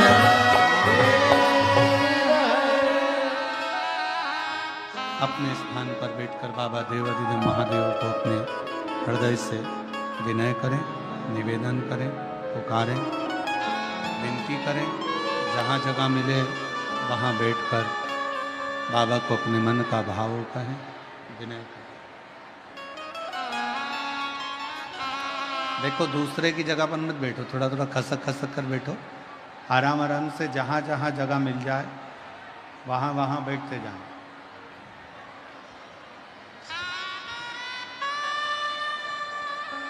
दोनों हाथ उठाकर एक बार प्रेम से हर हर भाव से सभी लोग कहेंगे, दिल से विनय करेंगे, निवेदन करेंगे, प्रार्थना।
समाहरा भोला सब दुख काटो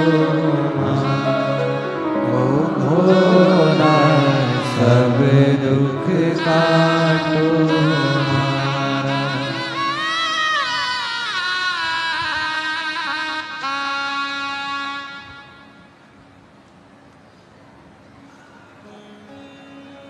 बाबा देवाधिदेव महादेव भगवान शिव ओगरदानी तरकालदर्शी कैलाशी विनाशी भगवान शंकर की पवित्र कथा कह रही है,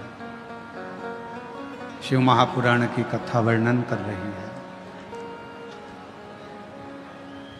पार्वती जी के भीतर कुछ थोड़ा सा भी अहम एकाग्रित ना हो जाए, इसलिए शिव जी ने अपनी सोने की नगरी लंकापति रावण के पिता को दे दी। कथा के दूसरे दिन एक बात कही थी कि दुनिया की सबसे बड़ी बीमारी है आपका अहंकार।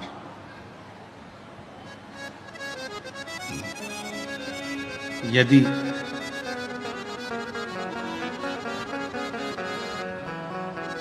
भीतर का थोड़ा सा भी अहंकार अगर समाप्त हो जाता है तो परमात्मा के मिलने में देरी नहीं। बेलपत्र शिव महापुराण की कथा यही कहती है। एक बड़ा सुंदर सा चरित्र शिव महापुराण के अंतर्गत आता है।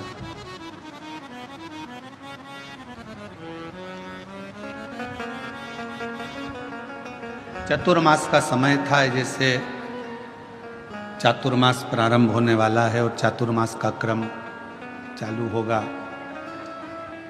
जो संत होते हैं, साधु होते हैं, तपस्वी होते हैं, साधक, उपासक, व्रती होते हैं, वो एक ही जगह पर अपने 4 महीना चातुर्मास का भजन, कीर्तन, स्मरण, जप, तप, साधना करते हैं एक ही स्थान। वो कहीं जाते नहीं है।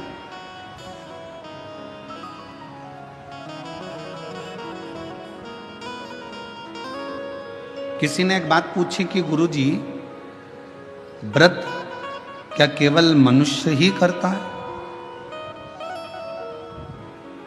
क्या केवल मानव ही व्रत को धारण करता है? शिव महापुराण की कथा कहती है, भगवान शंकर का चरित्र कहता, शिव तत्व कहता है, भगवान शंकर की पवित्र कथा कहती है, शिव महापुराण कहती है कि शिवजी का एक नाम पशुपति नाथ है।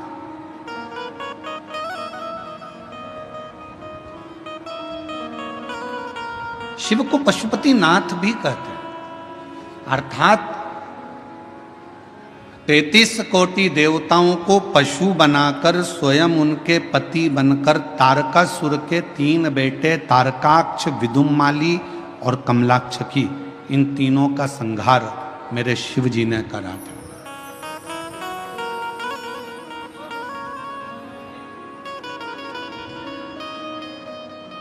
एक बार माता पार्वती जी ने शिव जी से ये प्रश्न किया है। मां पार्वती जी ने भगवान शंकर से कहा कि व्रत का फल क्या केवल मनुष्य के ही खाते में, तपस्वियों के खाते में? जो साधक हैं, साधना करने वाले हैं, तपस्वी हैं, संत हैं, साधु हैं, सन्यासी हैं, क्या केवल इन्हीं के खाते में केवल व्रत का फल है? भगवान शंकर ने उत्तर दिया, नहीं पार्वती सुनो, 33 कोटि देवता में केवल एक शिव जी कहते हैं, केवल एक मुझे लोग पशुओं का देव भी कहते हैं, पशुपति नाथ भी कहते हैं। उसका फल मैं तुम्हें बता रहा हूं। पार्वती, शिवरात्रि, प्रदोष, सोमवार की अष्टमी, श्रावण, भादो, कुंवार, कार्तिक, चातुर्मास, ये जितने भी बड़े बड़े व्रत, साधन जो आते हैं, इन साधनों में मनुष्य तो व्रत करता ही है, संत साधु सन्यासी तपस्वी तो साधना करते ही हैं, पर साथ में मान लो कोई स्वान है, कुत्ता है, कोई जीव है, कोई जंतु है, और मालूम पड़े कि आज शिवरात्रि का दिन है या प्रदोष का दिन है या सोमवार का दिन है, और वो सुबह से उसको कुछ भी खाने को नहीं मिला, भूखा है, प्यासा है, उसको कुछ मिल ही नहीं रहा, उसको कुछ प्राप्त ही नहीं हुआ। शिव जी कहते हैं पार्वती, मान लो अगर प्रदोष का दिन है और कोई पशु को अगर कुछ मिला नहीं है, अनायास, शिव तो अनायास कृपा करने वाले हैं। शिवरात्रि की कथा ये कहती है कि एक भील हिरण को मारने के लिए पेड़ पर चढ़ गया, बेलपत्र का पेड़ था, नीचे शंकर का शिवलिंग था, छाजल में जल था, रात भर पानी गिरता रहा, बेलपत्री का पेड़ हिलता रहा, उसमें से पत्ते नीचे गिरते रहे, और प्रातः में शिव जी प्रकट होकर उस भील पर करुणा कर देते। ये तो शिव कथा तो अनायास कृपा करने वाली है, अचानक करुणा करने वाली है, अचानक दया करने वाली।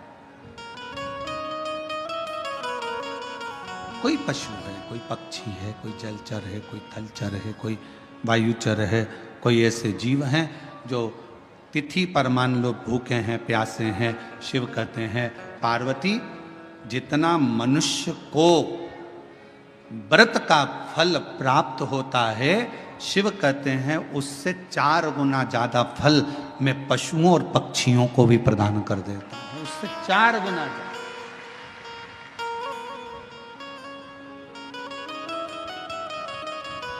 उसको पशुपति नाथ कहते हैं। चतुर्मास का समय था, एक संत शिव के अड़भंगे भक्त थे,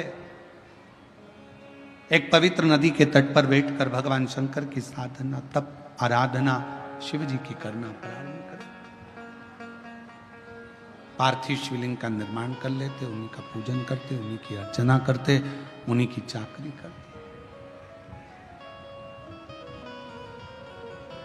नदी के इस ओर संत सब तप साधना भजन पूजन कर रहे हैं, और नदी के उस ओर एक परिवार रहता था जिसमें एक बालक रहता था जिसका नाम था शिवानंद। क्या नाम है बालक का? शिवानंद। और शिवानंद बालक रोज माँ जब कपड़े धोने के लिए आती, वस्त्र धोने के लिए आती, नदी पर कोई स्नान करने के लिए आती, तो शिवानंद बालक सामने घाट पर बैठे हुए संत को तप करते हुए देखता, पार्थिव पूजन करते हुए देखता, तो उसके मन में भाव जागृत हो गया कि एक बार मैं संत का दर्शन करूंगा। और मैंने तेरे ही भरोसे बाबा, तेरे ही भरोसे हवा बिच उड़ती जावांगी, बाबा डोर तो छड़ी ना कटी जाएगी, भोले मैं तेरी पतंग, शंभू मैं तेरी पतंग हवा। शिवानंद बालक ने नौका ली,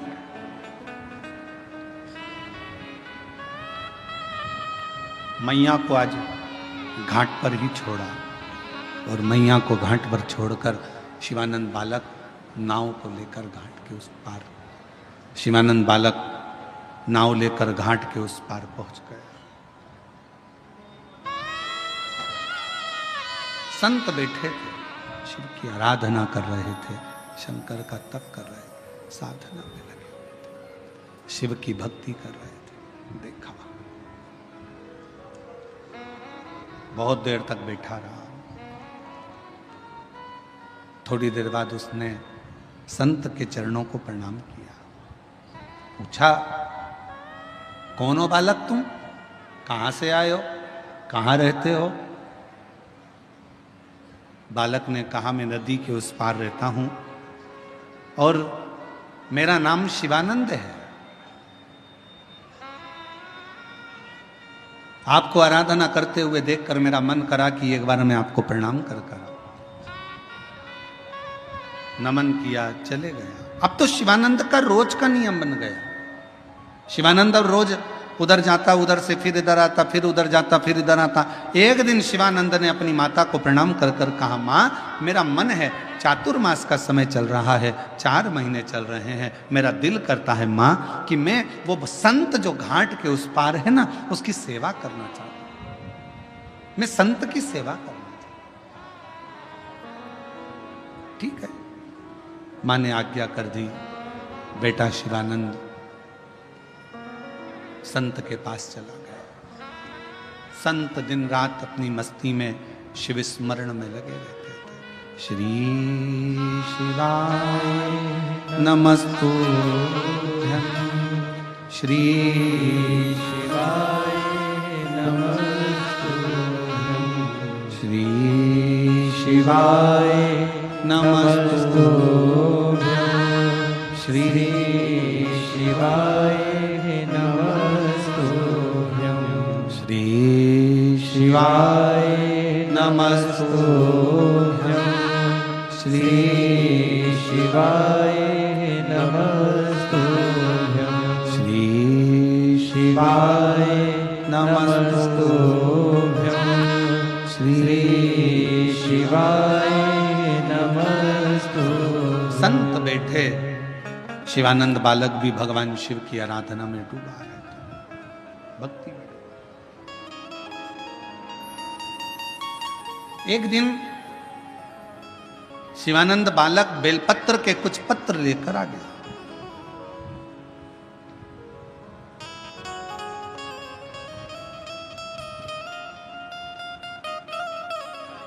गुरुजी का हृदय थोड़ा सा दुखा। पूछा, तुम बेलपत्र के पत्ते लेकर आए हो, क्या तुमने बेलपत्र के पत्र को मंत्र दिया है? क्या तुमने बेलपत्र के पत्र को लाने के लिए निमंत्रण दिया है? शिवानंद बालक बोला कि मैंने ना तो कोई पत्र दिया, ना कोई मैंने मंत्र दिया, और ना कोई मैंने निमंत्रण दिया। बेलपत्र के पत्र को तोड़ने से पहले एक नियम है कि बेलपत्र के पत्र को वृक्ष से जब तोड़ा जाता है तो सबसे पहले उसको मंत्र दिया जाता है। क्या कहा जाता है? ओम नमः शिवाय। बेलपत्र के पत्र को पेड़ पे से जब तोड़ा जाता है तो ओम नमः शिवाय का नाद किया जाता है। और बेलपत्र के पत्र में, इसमें तो वो नहीं है गूठी, बेलपत्र का जब पत्ता टूटता है तो यहाँ एक गूठी आ जाती है। देखा है आप लोगों ने? जम के तो बोलो, देखा है? तो बेलपत्र के पत्र में जो गूठी होती है उसको भी जब तोड़ा जाता है, उस गूठी को जब अलग किया जाता है तब भी शिव मंत्र उसको दिया जाता है। ओम नमः शिवाय, ओम नमः शिवाय, ओम नमः शिवाय। वृक्ष पे से पत्ते को तोड़ा तो मंत्र दिया, गूठी को तोड़ा तो मंत्र दिया, और बेलपत्र के पत्ते को जब तोड़ा जाता है, मंत्र पत्ते को तोड़ने से पहले मंत्र प्रदान किया जाता है, और जब तोड़ा जाता है तो कहा जाता है, हे माँ पार्वती, हे माँ गोरा, चलो तुम्हें शिवजी ने बुलाया है मेरे कल्याण के लिए। माँ, आपको शंकर जी ने याद किया है, मेरे ऊपर बहुत दुख है माँ, कल्याण करिए, चलिए मेरे दुख को समाप्त करिए, निमंत्रण दो।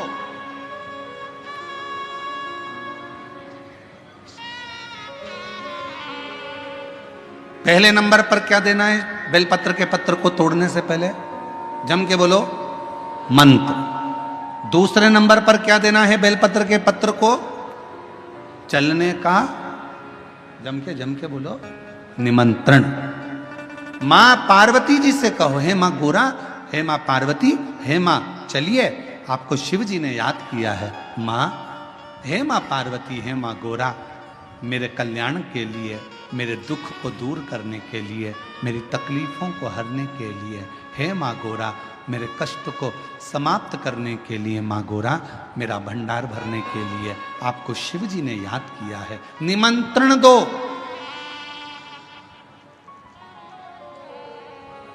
लेकर आए, फिर गूठी तोड़ी, फिर मंत्र दिया, ओम नमः शिवाय, नमः शिवाय, नमः शिवाय। अब गुरुजी ने पूछा कि तुमने मंत्र दिया? नहीं। तुमने निमंत्रण दिया? नहीं। तो फिर तुम्हें क्या हक है कि बेलपत्र का पत्र तोड़ो? शिव महापुराण की कथा तो कितनी बड़ी बात कहती है, बेल पत्र के पत्र को सीधे पेड़ में से तोड़ कर लेकर आना चाहिए। बेल पत्र की डंडी, कई माताओं की, कई भाइयों की आदत होती है, बड़ी सी डंडी होती है, उसको वहां से काट लिया, तोड़ लिया, पूरी की पूरी डंडी तोड़ कर लिया है, फिर घर पर आकर उसमें से पत्तियां तोड़ ली, जो डंडी थी उसको पटक दिया। ना ना ना, ये गलत है, ये गलत है। वृक्ष से पत्तों को निमंत्रण देकर फिर तोड़ा जाता है, और फिर लेकर आकर दूठी तोड़ते समय भी शिव मंत्र को दिया जाता। कुछ नियम है बेलपत्र के भी, उसको धारण करना चाहिए। कुछ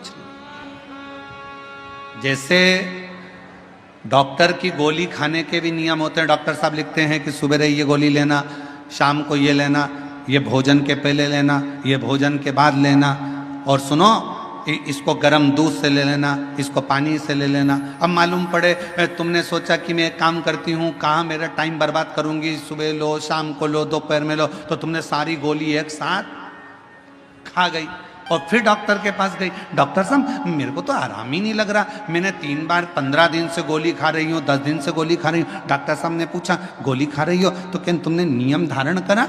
हाँ, क्या क्या नियम धारण करा? सुबह की गोली सुबह खाई, भूखे पेट की भूखे पेट खाई, भोजन के बाद की भोजन के बाद खाई? नहीं नहीं नहीं, मेरे पास समय नहीं रहता, इसलिए सारी की सारी एक साथ खा गई। डॉक्टर ने कहा इसीलिए तो दवाई असर नहीं कर रही है। दवाई खाने का भी तरीका होता है। आवाज सेट नहीं है भाई। दवाई खाने का भी तरीका होता है। दवाई को खाने का भी एक तरीका है। उस दवाई को खाओगे, आनंद पाओगे, स्वस्थ हो जाओगे, रोग मुक्त हो जाएगा। तो दवाई के खाने का भी तरीका है। उसी तरह गुरु कह रहे हैं, संत ने कहा कि तुमने गलती करी, तुमने पहले मंत्र दो, फिर से बोलो, पहले मंत्र, फिर निमंत्रण, फिर दूठी तोड़ते समय फिर मंत्र, फिर ओम नमः शिवाय, ओम नमः शिवाय, ओम नमः शिवाय। फिर मंत्र के बाद निमंत्रण दो। माँ पा, हे माँ गौरा, साथ में बोलो, हे माँ गौरा, हे माँ पार्वती, चलिए आपको देव अधिदेव महादेव बुला रहे हैं मेरे दुख को काटने के लिए, कष्ट को मिटाने के लिए, तकलीफों को मिटाने के लिए। माँ आपको शिव ने याद किया है। पत्र लेकर फिर शिव के पास चले।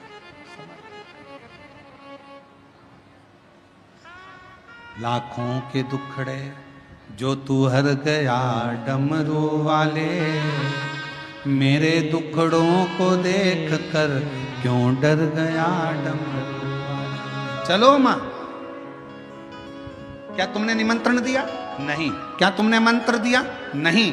तब संत को क्रोध आया। संत ने कहा, बेटा ऐ शिवानंद, ऐसे कभी बेलपत्र को लेकर मत आना, ऐसे कभी बेलपत्र को लेकर मत आना, ऐसे कभी बेलपत्र। ठीक है प्रभु, गलती हो गई, क्षमा करेंगे। आप जब कृपा करेंगे, जब दया करेंगे जब मेरा बाबा करुणा करेगा, दया करेगा, तब मैं फिर पुनः बेलपत्र को लेकर फिर पुनः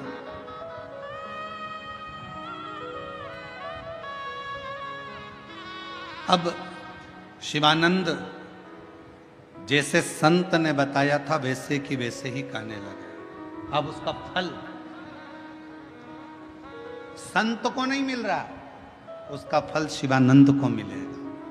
समय आया, 2 महीना चतुर्मास के निकल गए और 2 महीना निकलने के बाद आज संत बैठे थे, तब की मुद्रा में शिव की आराधना कर रहे थे। आंखों से नीर बह रहा था संत के मुख से, अश्रु।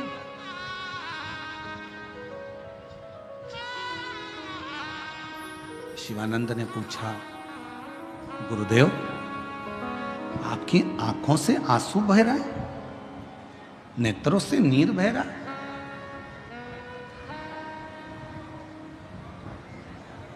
मेरे भाई, जिससे प्रेम करो, जिसको अपना मानो, और अगर उसी की जिंदगी में दुख आने वाला हो और आपको मालूम पड़ जाए कि जिंदगी में ये तकलीफ आ रही है उसके, तो नैनों से नीर बहने लगता है, आंसू। एक पत्र है, अच्छा है।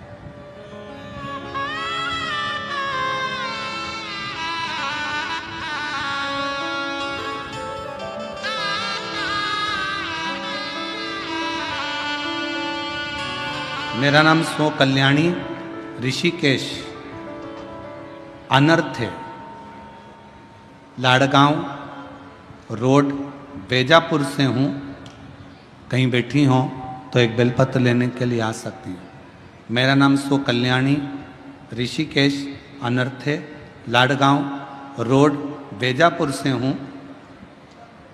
मैं 12 वर्षों से चक्कर आना, बेहोश हो जाना, सिर दर्द होना और फिट की बीमारी से परेशान थी।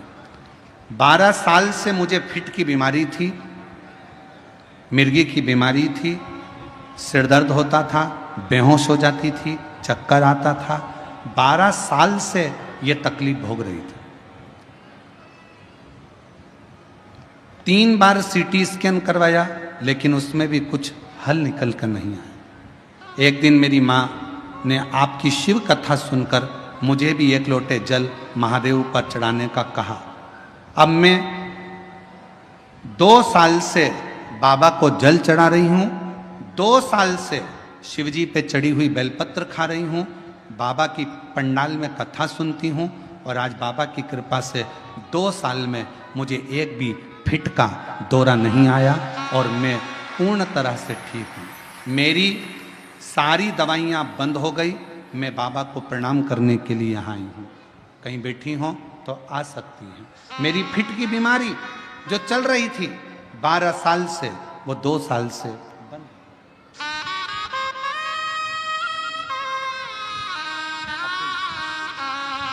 हमारे बीच में माननीय राज्य मंत्री श्री अब्दुल सत्तार जी साहब पधारे हैं। मैं एक बार जोरदार ताली बजाकर उनका स्वागत वंदन साधुता, जो इस पवित्र शिव महापुराण की कथा में आपका आगमन हुआ। श्री अब्दुल सत्तार जी साहब, जोरदार ताली बजाकर स्वागत।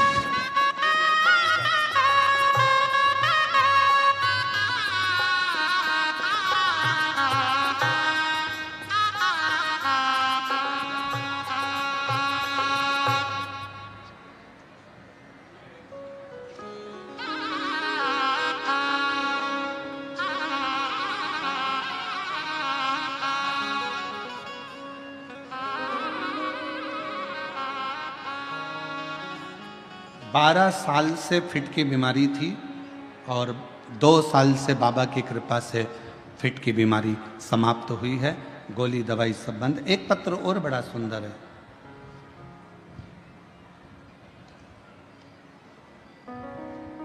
श्रीमती हेमवती हनुमंत कुम्हार, पूना से कातराज।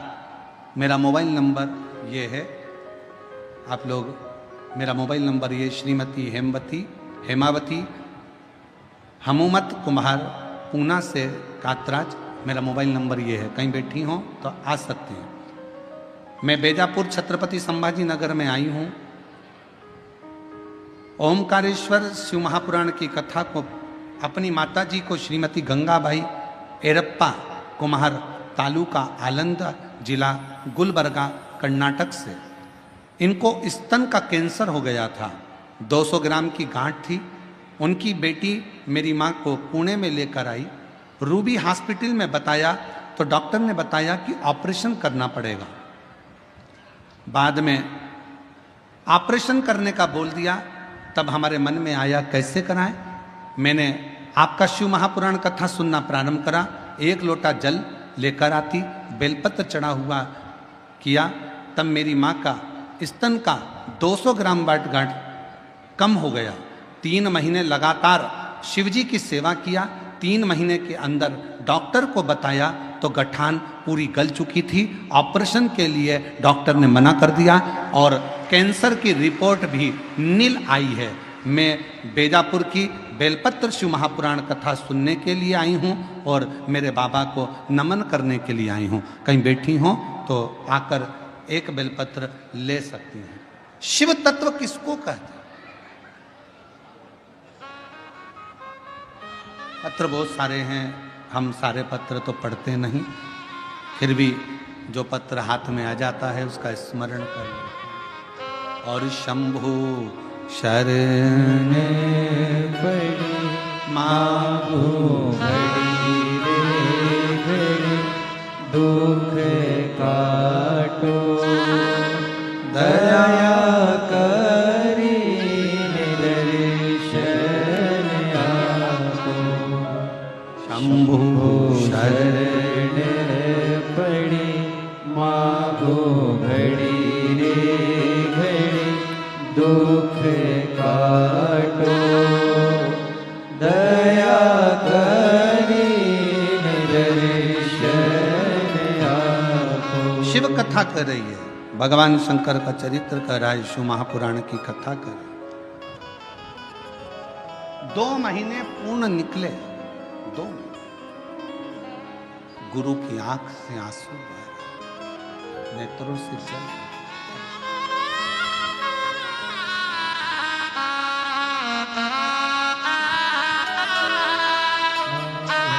घड़ी रे घड़ी दुख काटो दया करी दर्शन आपो। शंभो शरण पड़ी मांगो घड़ी रे। 12 साल से मिर्गी की बीमारी थी और फिट आते थे।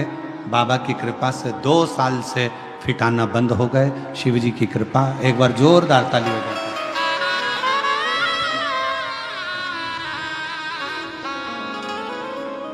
और तेरी कृपा का क्या है भरोसा, कब किस पर हो जाए, जरा सी हम पर कर दो, जरा सी हम पर कर दो।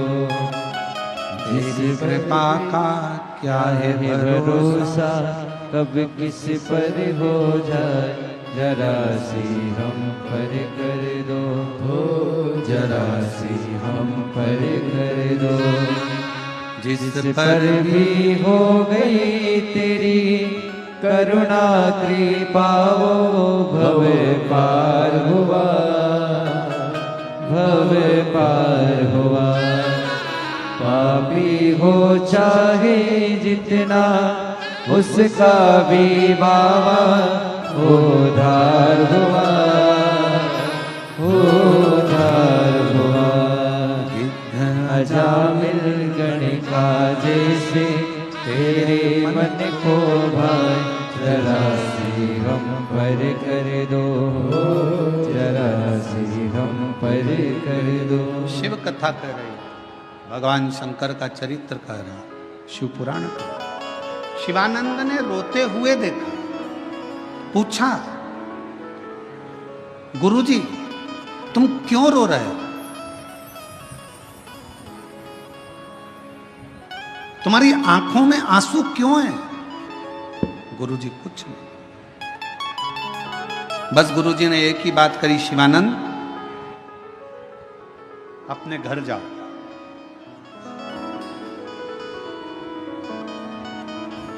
आठ 10 दिन जरा घर पर रहकर फिर आओ, जाओ।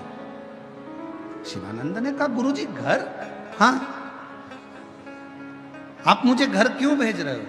गुरुजी ने कहा, मेरा मन है कि तुम थोड़ा सा 8-10 दिन, अब 2 महीना रहते रहते हो गए, 8-10 दिन तुम अपने घर पर होकर आओ, फिर वापिस आ जाना। जाओ जरा 8-10 दिन के लिए तुम अपने घर पहुंचो, जाओ। शिवानंद ने प्रणाम किया, नमन किया, दंडवत किया, और प्रणाम कर कर, नमन कर कर, दंडवत कर कर शिवानंद चल दिया। घर पर पहुंचा। यहां संत के साथ में, एक गुरुजी के साथ में एक चेला रहता था। थोड़ा सावधानी से सुनना, बेलपत्र शिव पुराण की कथा है। एक बेलपत्र कितना कमाल करता है, वो कथा ये शिव महापुराण की आप और हम श्रवण करें। गुरुजी के साथ में एक चेला रहता था। उस शिष्य ने पूछा, गुरुजी, इतना अच्छा शिष्य था शिवानंद, सेवा कर रहा था, गौ माता को संभाल रहा था, सारा काम करता था, झाड़ू भी लगाता था, पोछा भी लगाता था, भोजन भी बनाता था, भोजन भी कराता था, और आपने उसको घर भेज दिया, क्यों? गुरुजी ने कहा कि कल मैं स्नान करने के लिए गया था, और जब मैं गंगा का स्नान कर रहा था, स्नान करते समय मुझे देवर्षि नारद और यमराज दोनों के दर्शन हुए। देवर्षि नारद का भी दर्शन हुआ, यमराज का भी दर्शन। यमराज ने देवर्षि नारद से कहा कि नारद, ये जो बालक है शिवानंद, ये 5वें दिन मर जाए, इसके प्राण छूट जाए। नारद जी ने कहा, ये 5वें दिन मर जाएगा? हाँ। नारद जी और यमराज की बातों को मैंने सुन लिया। मेरे मन में आया, शिवानंद इतने दिनों से हमारे पास में रह रहा है, अब एक बार जरा घर चले जाए, घर पर जाएगा, थोड़ा सा परिवार से मिलेगा, और परिवार के साथ रहेगा, और प्राण भी छूट गए तो परिवार वालों को ग्लानि तो नहीं होगी, कम से कम इसको जाने दो। मैंने भेज दिया। धीरे धीरे करते दिन निकलते चले गए। 5वां दिन था जिस दिन शिवानंद के प्राण जाना था, और उसी दिन मां ने शिवानंद को बेलपत्र लेने के लिए भेज दिया। अब मां को क्या मालूम कि प्राण छूटने वाले हैं इसके।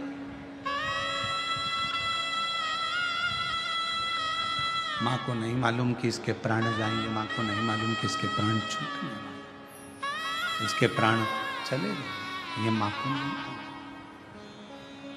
शिवानंद बेलपत्र लेने के लिए गया, मंत्र दिया, साथ में बोलो, ओम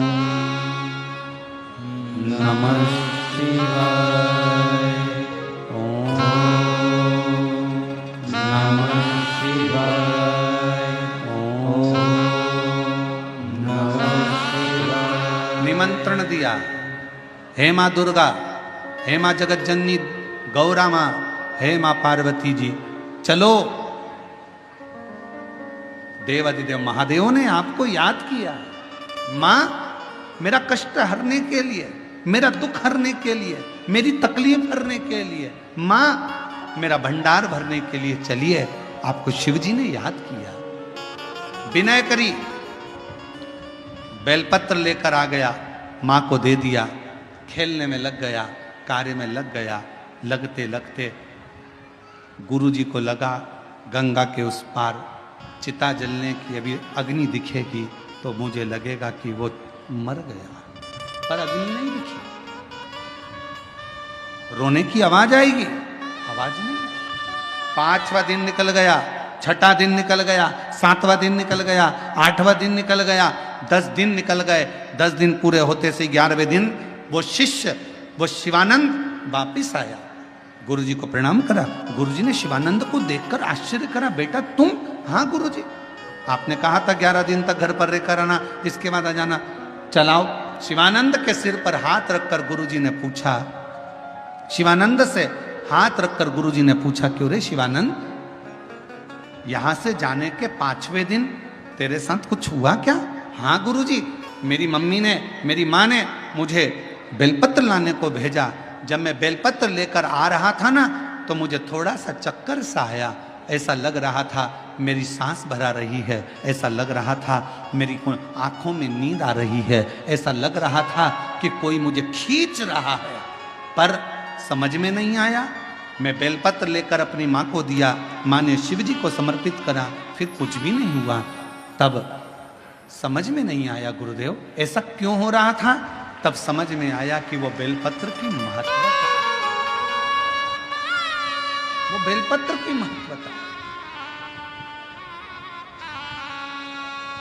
गुरुजी ने शिवानंद को सिर पर हाथ रखकर कहा, शिवानंद 5वें दिन तेरे प्राण जाना थे, पर तूने मेरे वचन का स्मरण रखा।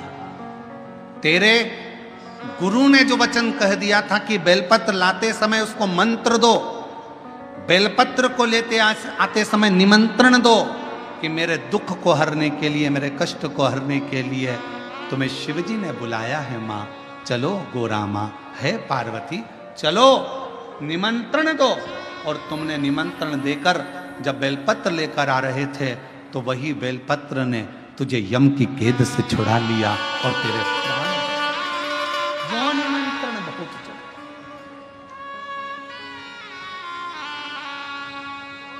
शिवानंद आज तुमने सही समय पर उस बेलपत्र को निमंत्रण दिया, और जितनी मेरी जीजियां कथा को सुन रही हैं, जितने मेरे जीजा शिव महापुराण की कथा को श्रवण कर रहे हैं, उनसे एक निवेदन करें। जब आप सावन के महीने में बेलपत्र का पौधा लगाओ, तो ये विनय कर कर लगाना, है माँ, हे मेरे ओघड़दानी, आप यहाँ पर विराजमान हो, सबका कल्याण करना, जिसके भी दुख हो, तकलीफ हो, सबको मिटा देना, सब।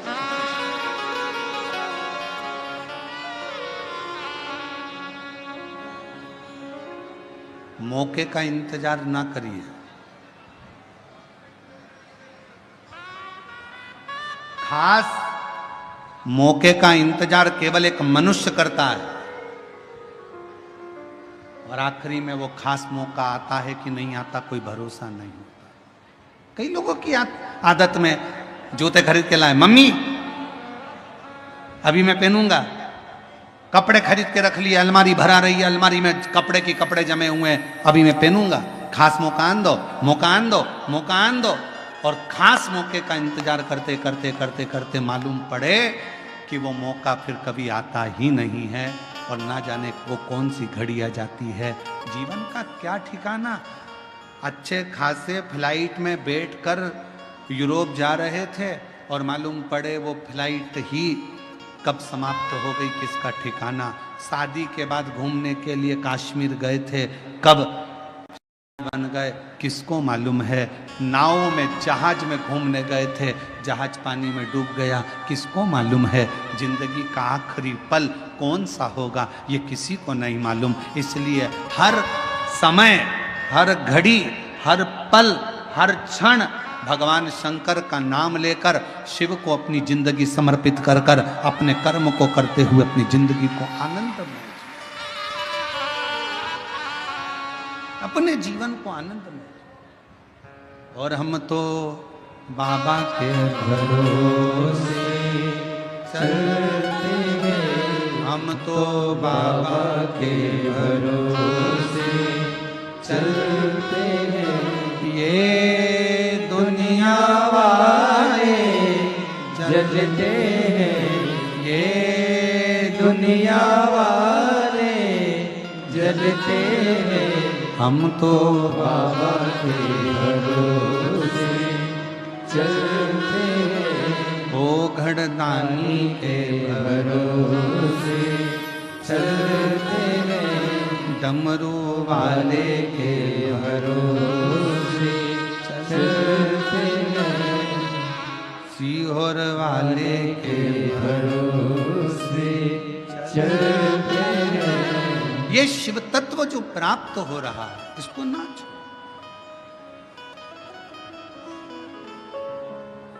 इंसान की एक खूबी बड़ी विचित्र है।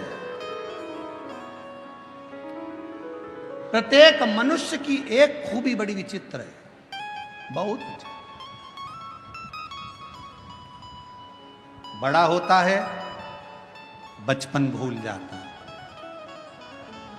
शादी होती है मम्मी पापा को भूल जाता है, खुद के बच्चे हो जाते हैं तो बहन भाई को भूल जाता है, थोड़ा सा पैसा आता है तो गरीबों को भूल जाता है, और जब बुढ़ापा आता है तो इन सब की याद आती है।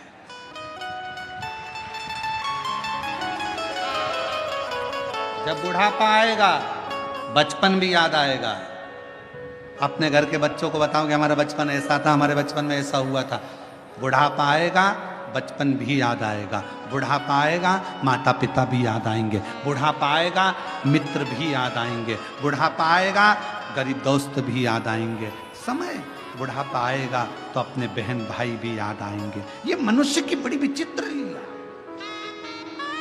बड़ी विचित्र।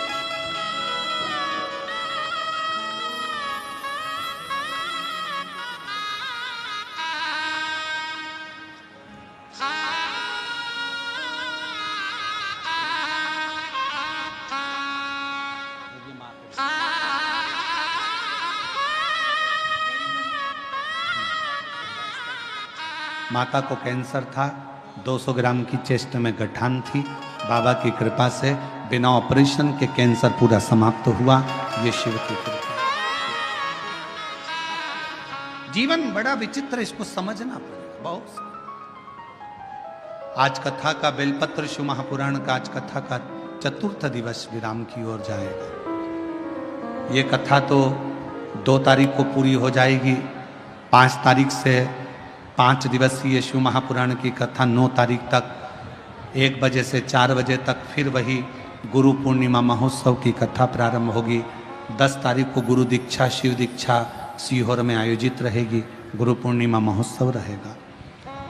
फिर 12 जुलाई से 18 जुलाई तक कोरबा छत्तीसगढ़ में शिव महापुराण की कथा रहेगी 1 बजे से 4 बजे तक। फिर 30 जुलाई से 5 अगस्त तक जयंती स्टेडियम भिलाई छत्तीसगढ़ में शिव महापुराण की कथा रहेगी। ऐसे कथाओं का क्रम, सावन के महीने में आपको शिव जी की कथा सुनने का मौका मिलेगा। ये शिव जी की बड़ी कृपा रहेगी, शंकर की करुणा रहेगी, उनकी उदाहरण। 6 अगस्त को बाबा की प्रदोष काल की कावड़, प्रदोष के दिन की कावड़ भराएगी सीहोर में। आप भी बाबा से विनय करने के लिए सुबह 9 बजे बाबा की कावड़ सीहोर सीवन नदी से चलकर कुबरेश्वर धाम तक चलेगी। आप भी साथ में 11 किलोमीटर बोल बम बोल बम बोल बम बोल बम बोल बम बोलते बोलते बाबा को कावड़ चढ़ाओ, अपने जीवन को सार्थक। शिव शिव एक बेलपत्र, मानव के जीवन में केवल बेलपत्र का मात्र स्पर्श ही हमारे जीवन में सुख प्रदान कर देता है। इसी बेलपत्र की महत्वता ये 7 दिवसीय शिव महापुराण बेलपत्र शिव पुराण बेजापुर में अपन श्रवण कर। भगवान श्री गणेश जी महाराज का प्रागट्य होता है, शिव पार्वती जी पधार रहे हैं। जोरदार ताली बजाकर स्वागत करें उनका। बाबा देव महादेव की पवित्र आनंदमय लीला सुंदर भाव से आज कथा